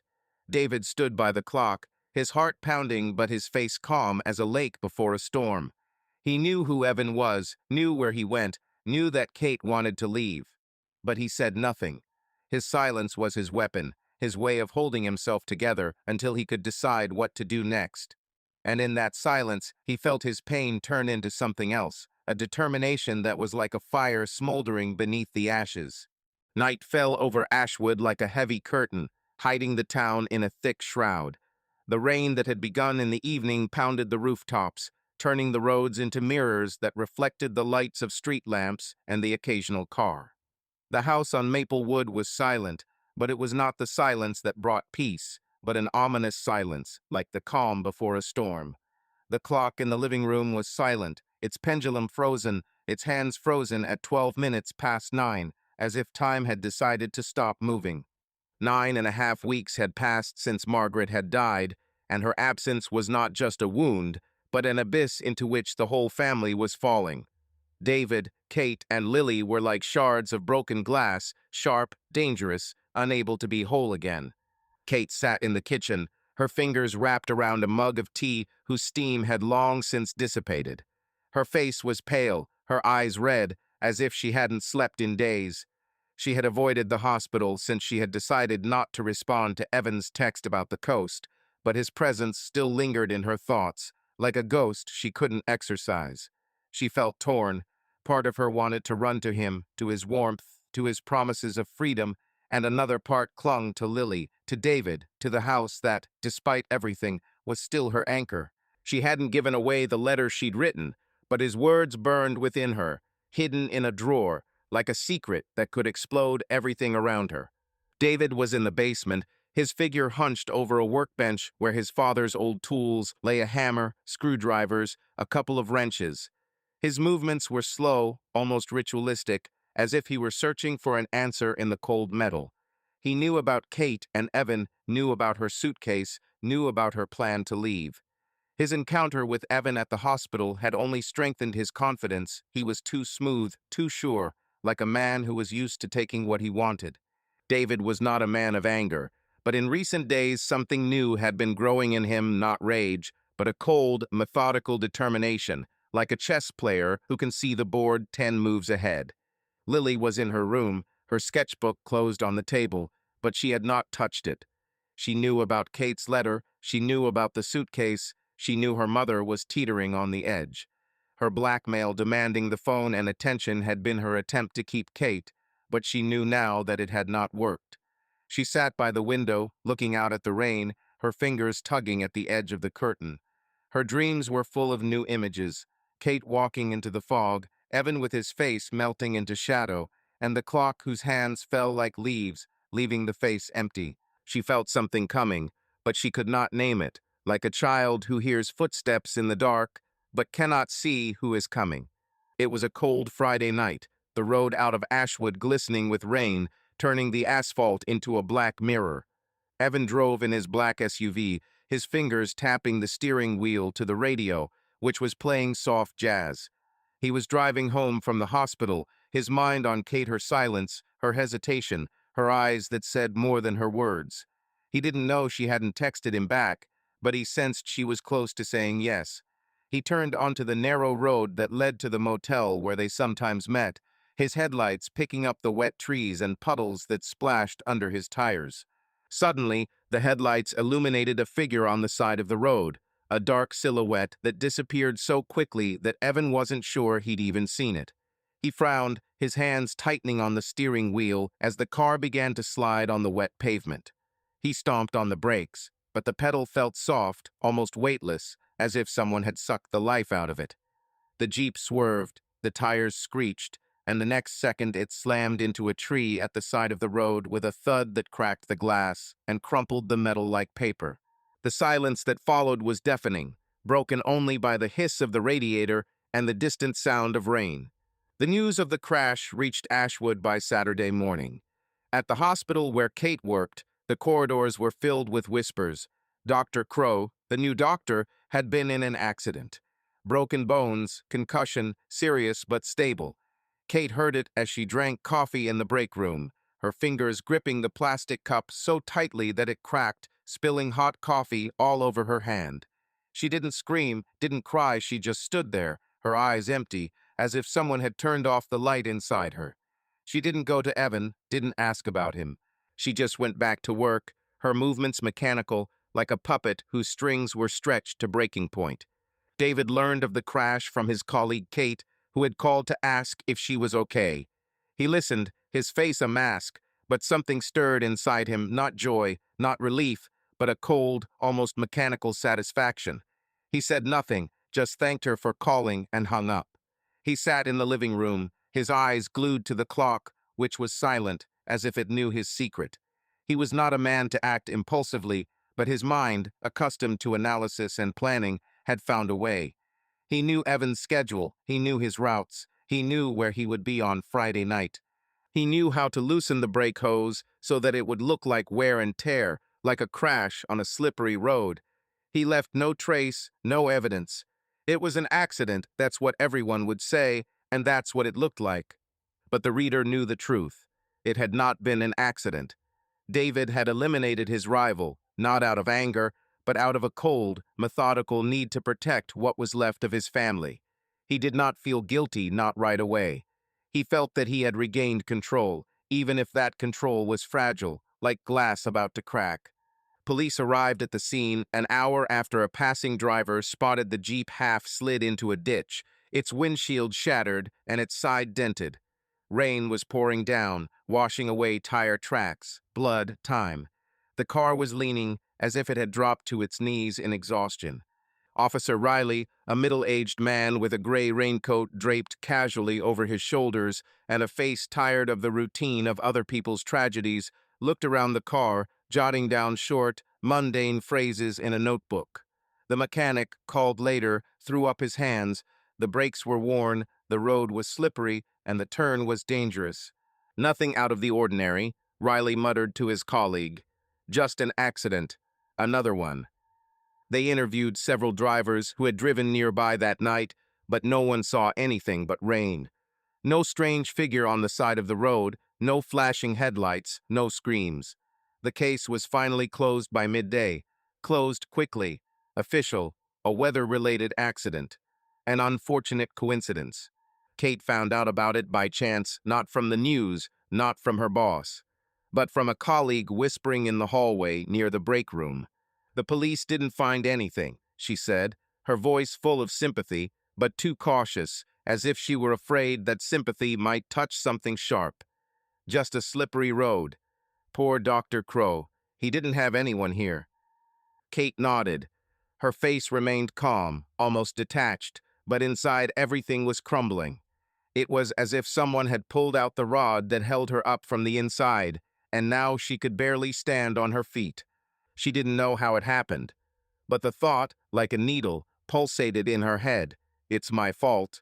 Not directly, not literally, but like a shadow that follows. Her indecision, their glances, their meetings, everything that was left unsaid, everything that could have been. She returned home later than usual, before her shift was over. Her coat was soaking wet, her hair was stuck to her temples. It was as if she was dripping not only water, but also the last of her composure. She closed the door slowly, without tapping her heels or turning on the light. She didn't want anyone to see her like this, but he was already waiting. David sat in a chair in the living room, in the semi-darkness, a book on his lap that he wasn't reading. He looked at her, and there was no anger in that look, not the usual male, "How could you be?" you look that she dreaded. No, there was something worse. Silence, strength, a calm that held understanding. He stood up, slowly, but didn't take a step forward. He simply said, "I heard." She didn't ask what exactly. She didn't pretend. "I don't know what happened," he added, "but I know how you look at the floor, how you're afraid to look at Lily, and how you don't hold my hand in your sleep anymore." Kate hung her head. She didn't know if she was crying. Her face seemed petrified. "It wasn't supposed to be nothing," she whispered. "I was just empty, and he saw that. And you. And I didn't see it," he asked calmly. "Or did you just not give me a chance?" She didn't answer. David came closer to her, but did not touch her. "I don't hold a grudge, Kate," he said quietly. "I'm keeping quiet, because I don't know what to say to get you to come back. But I'm here. I've been here all this time."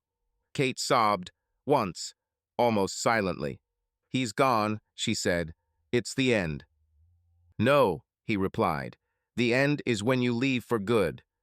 Silence fell again. In the living room, the ticking of the clock mingled with the rain outside the window. She heard it. The hands were out of order again. They always were out of order when the house got too quiet. And now the silence was not between them, it was inside her. Lily sat in her room, her sketchbook open but not drawing. She could hear her parents talking downstairs, their voices hushed but intense. She knew about the accident the news had reached the school, where the children were whispering about the doctor who had almost died. She didn't know what to think, but her heart sank as she remembered her drawings. Evan, his face fading into shadow, and the clock, its hands falling. She felt they were connected, but she couldn't understand how.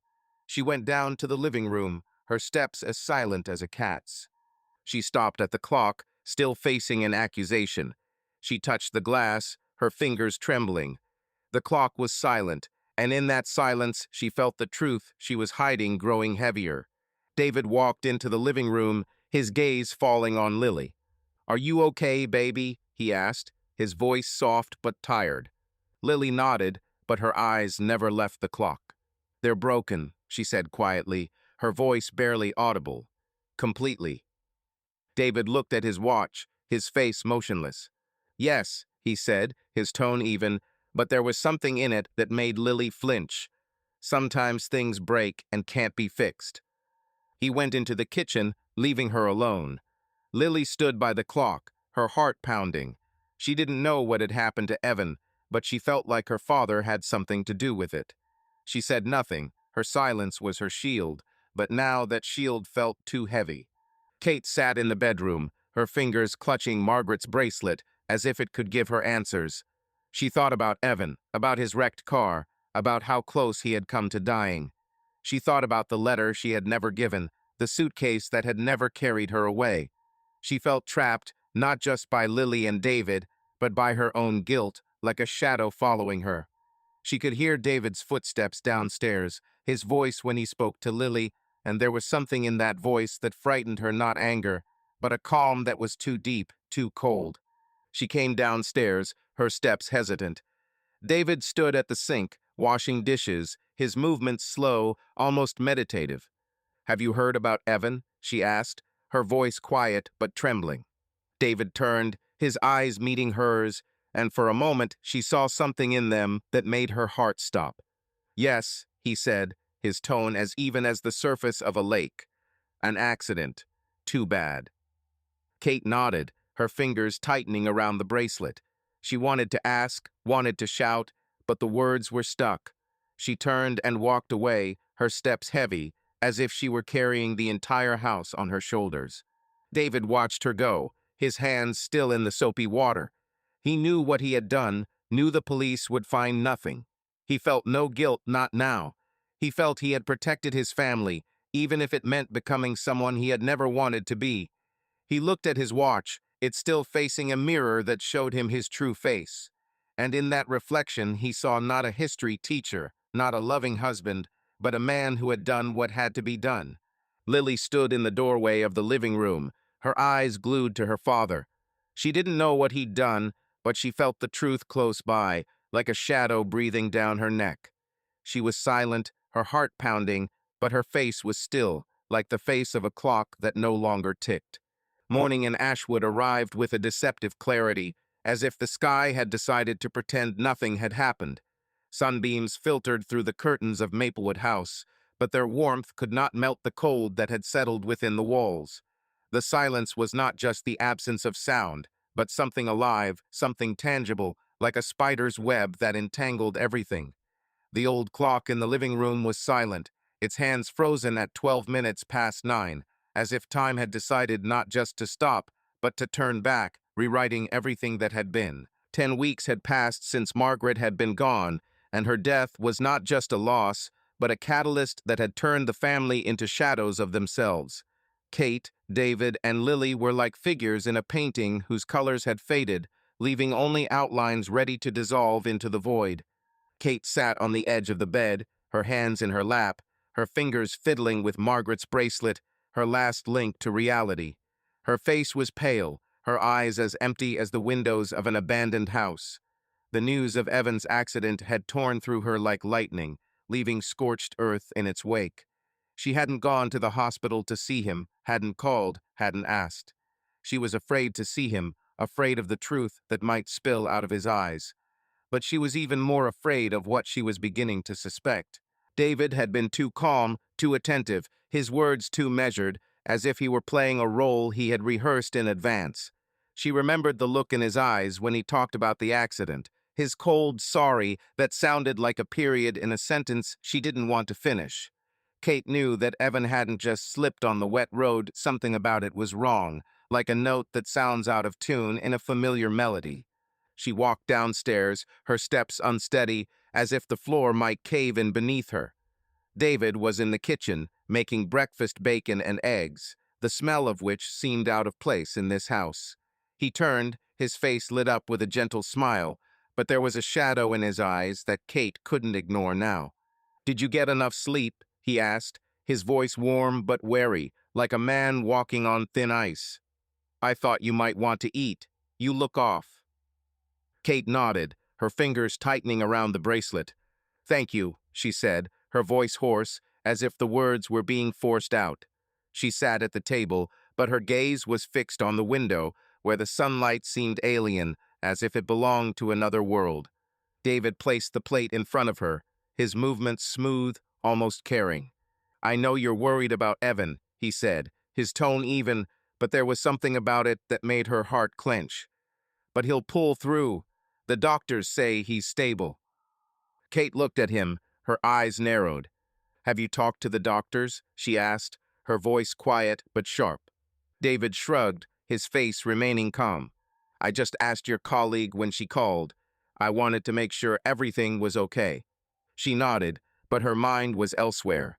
She remembered the way David had looked at her these last few days, his questions growing sharper, his silence heavier than any words.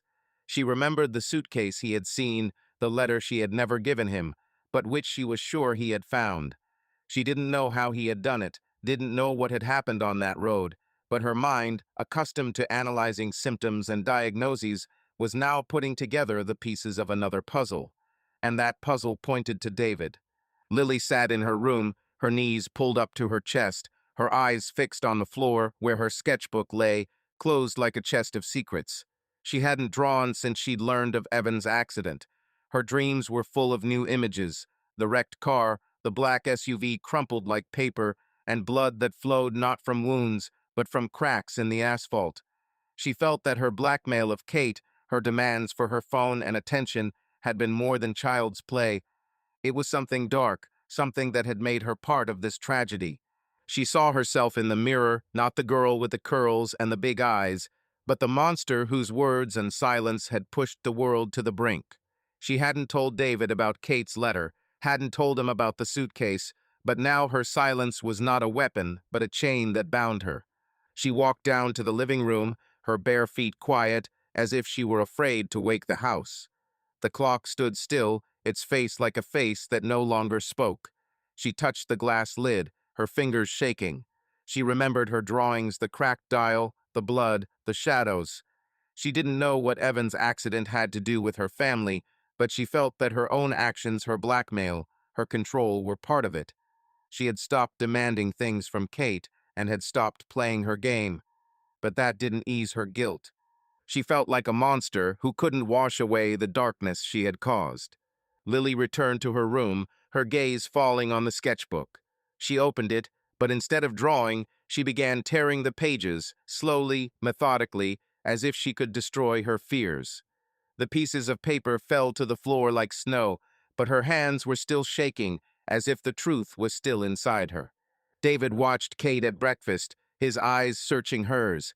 He saw the tension in her, saw the way her fingers tightened around the bracelet, saw the way her eyes avoided him. He knew she suspected it, but it didn't frighten him. He had done what he had to protect his family or what was left of them. He felt no guilt, no remorse. He felt he had taken back control, even if that control was as fragile as a frozen pond, ready to crack under the slightest pressure. Lily didn't come to breakfast today, he said, his voice soft, as if he were talking about the weather. Perhaps you could talk to her? Kate nodded, her eyes not looking up from her plate. Yes, I'll talk, she said, her voice barely audible. She stood up, her steps heavy, as if she were carrying the entire house on her shoulders. She walked up to Lily's room, her hand hovering over the door before knocking. Lily was sitting on the floor, surrounded by the scraps of her drawings, her face pale, her eyes full of tears she had not shed. Lily, Kate said, her voice shaking. What happened? Lily looked at her, and in her gaze there was not childish resentment, but something adult, heavy. I don't want to be like that, she whispered, her voice hoarse. I don't want to be a monster. Kate dropped to her knees, her hands reaching out to her daughter, but Lily pulled away. You wanted to leave, Lily said, her words like knives. I knew it, and I made you stay. But now it's worse. Kate felt her heart tighten. She wanted to say that she wouldn't leave, that everything would be okay, but the word stuck. She knew Lily was right, things had gotten worse, and she was part of it.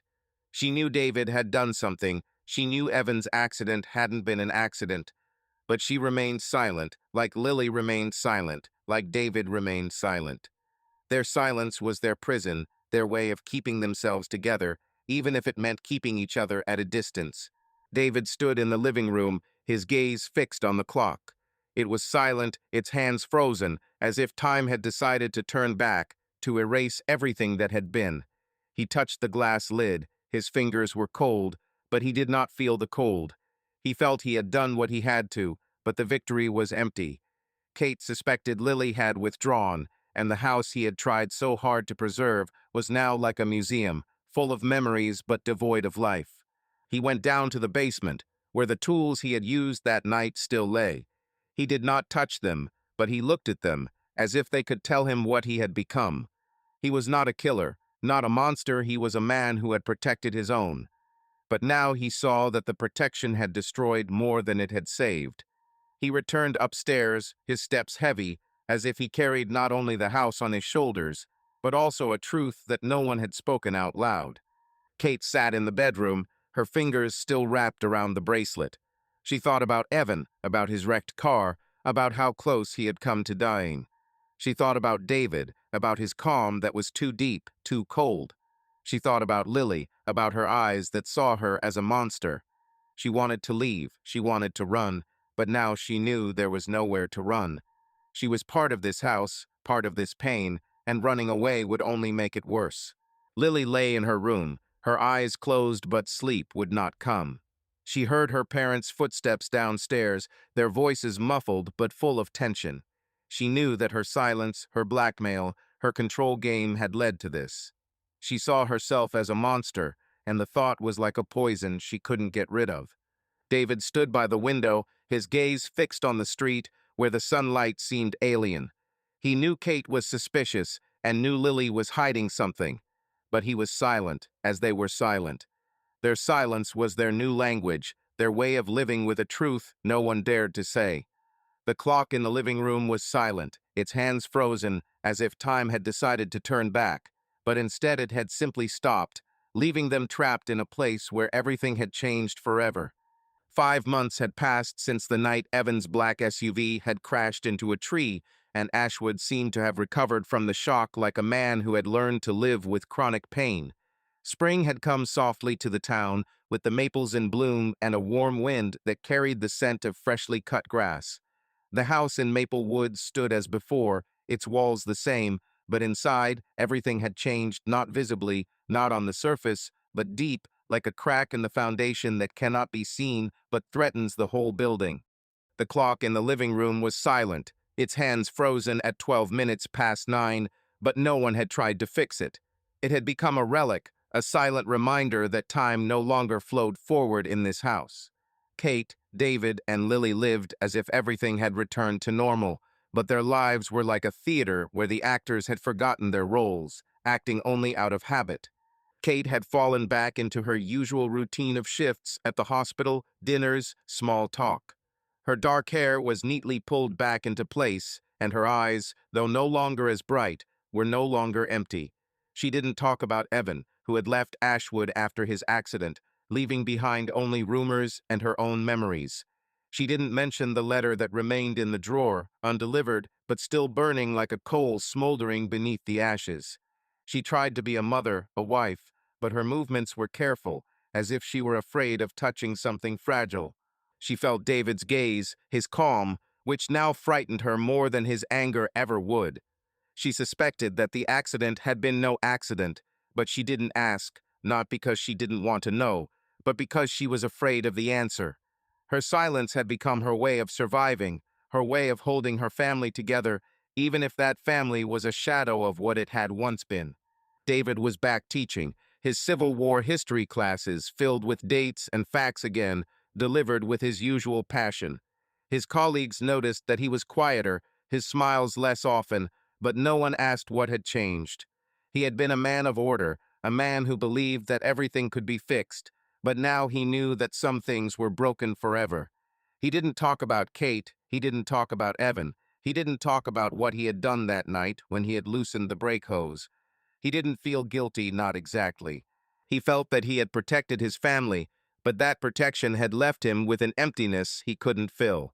His gaze, when he looked at Kate or Lily, was soft, but there was a shadow in it not of anger, but of knowledge he couldn't share. Lily was different. Her curls still fell around her face, but her eyes, once full of a dreamy sparkle, were now serious, almost adult. She stopped blackmailing Kate, stopped demanding her phone or her attention. Her game of control was over, not because she had won, but because she realized that her actions, her words, her silence had been part of the chain that had led to Evan's accident. She didn't know how it had happened, she didn't know what David had done, but she felt that her own darkness, her lust for power, had been part of it.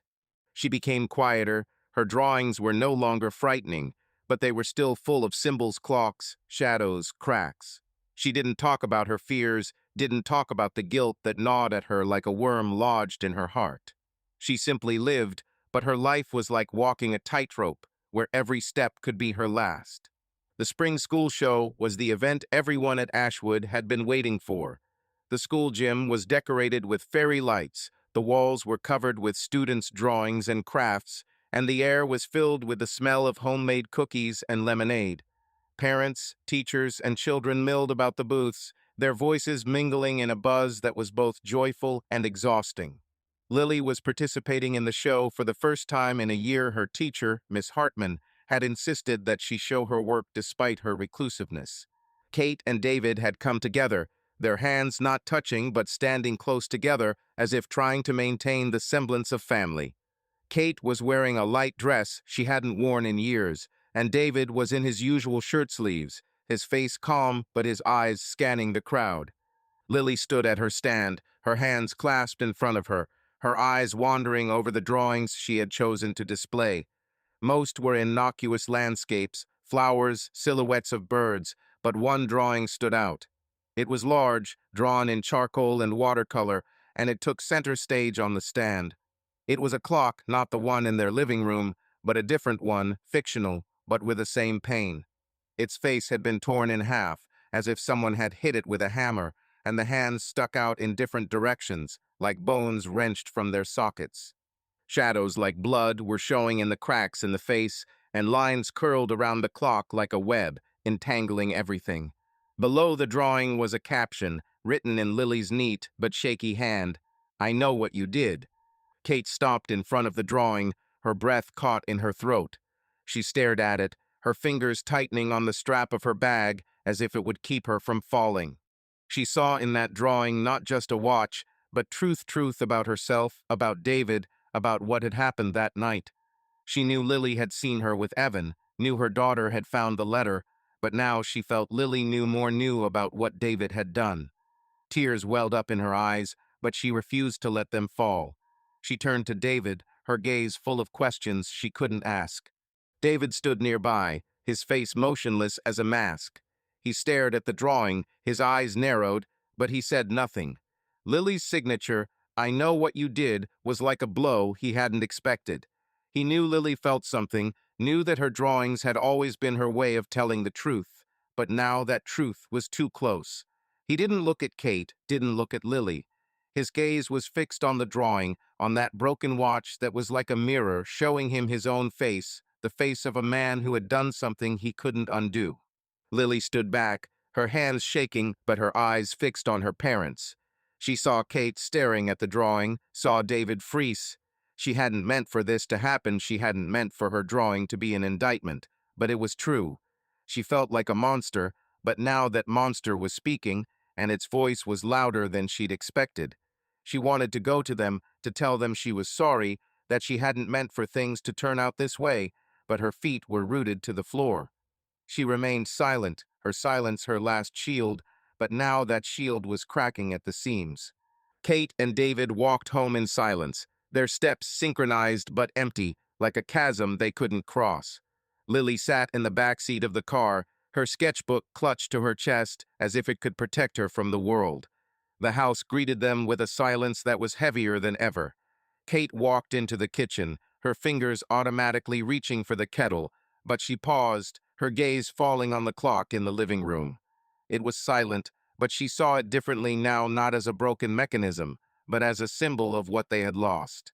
David stood in the doorway of the living room, his hands stuffed in his pockets, as if he were trying to hide his thoughts.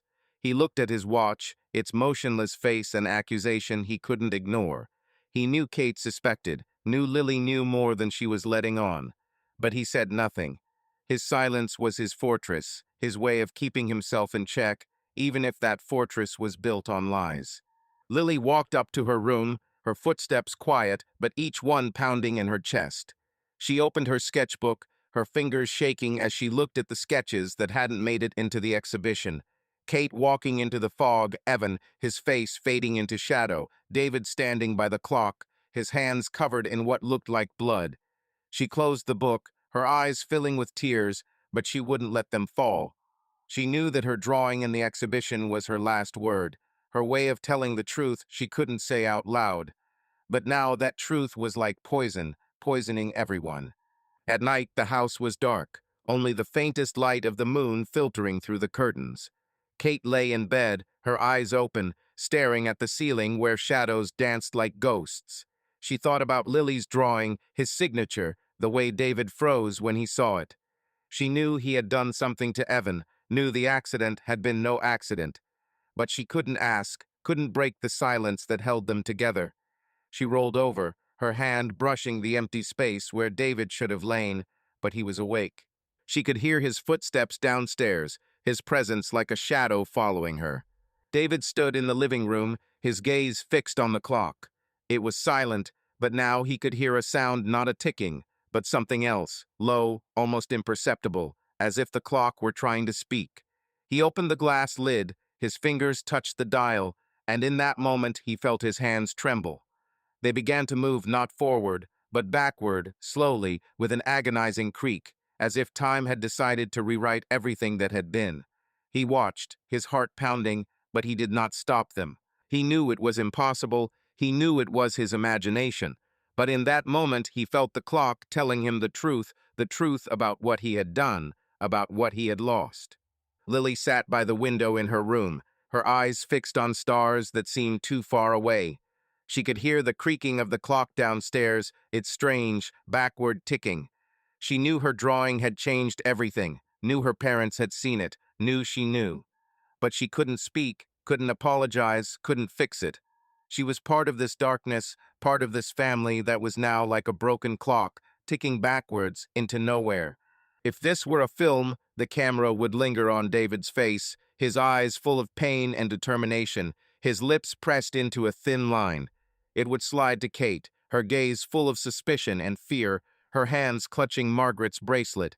Between them, an emptiness, invisible but tangible, like the cold air that separates them. The camera would rise to Lily, her silhouette against the window, her sketchbook lying on the floor like a witness to her guilt. The last shot would be of the clock in the living room, its hands moving backwards, slowly, with an agonizing creaking sound, as if time were trying to erase everything they had done but could not. The sound of its ticking would be the only sound filling the silence, leaving the viewer with the feeling that nothing would ever be the same again. Thank you for being on the receiving end of this story. Wherever you listen at home, on the road, on a walk, you are part of our cozy community. Subscribe to stay up to date with the next episode and let us know in the comments what topics you're interested in. We'll hear you.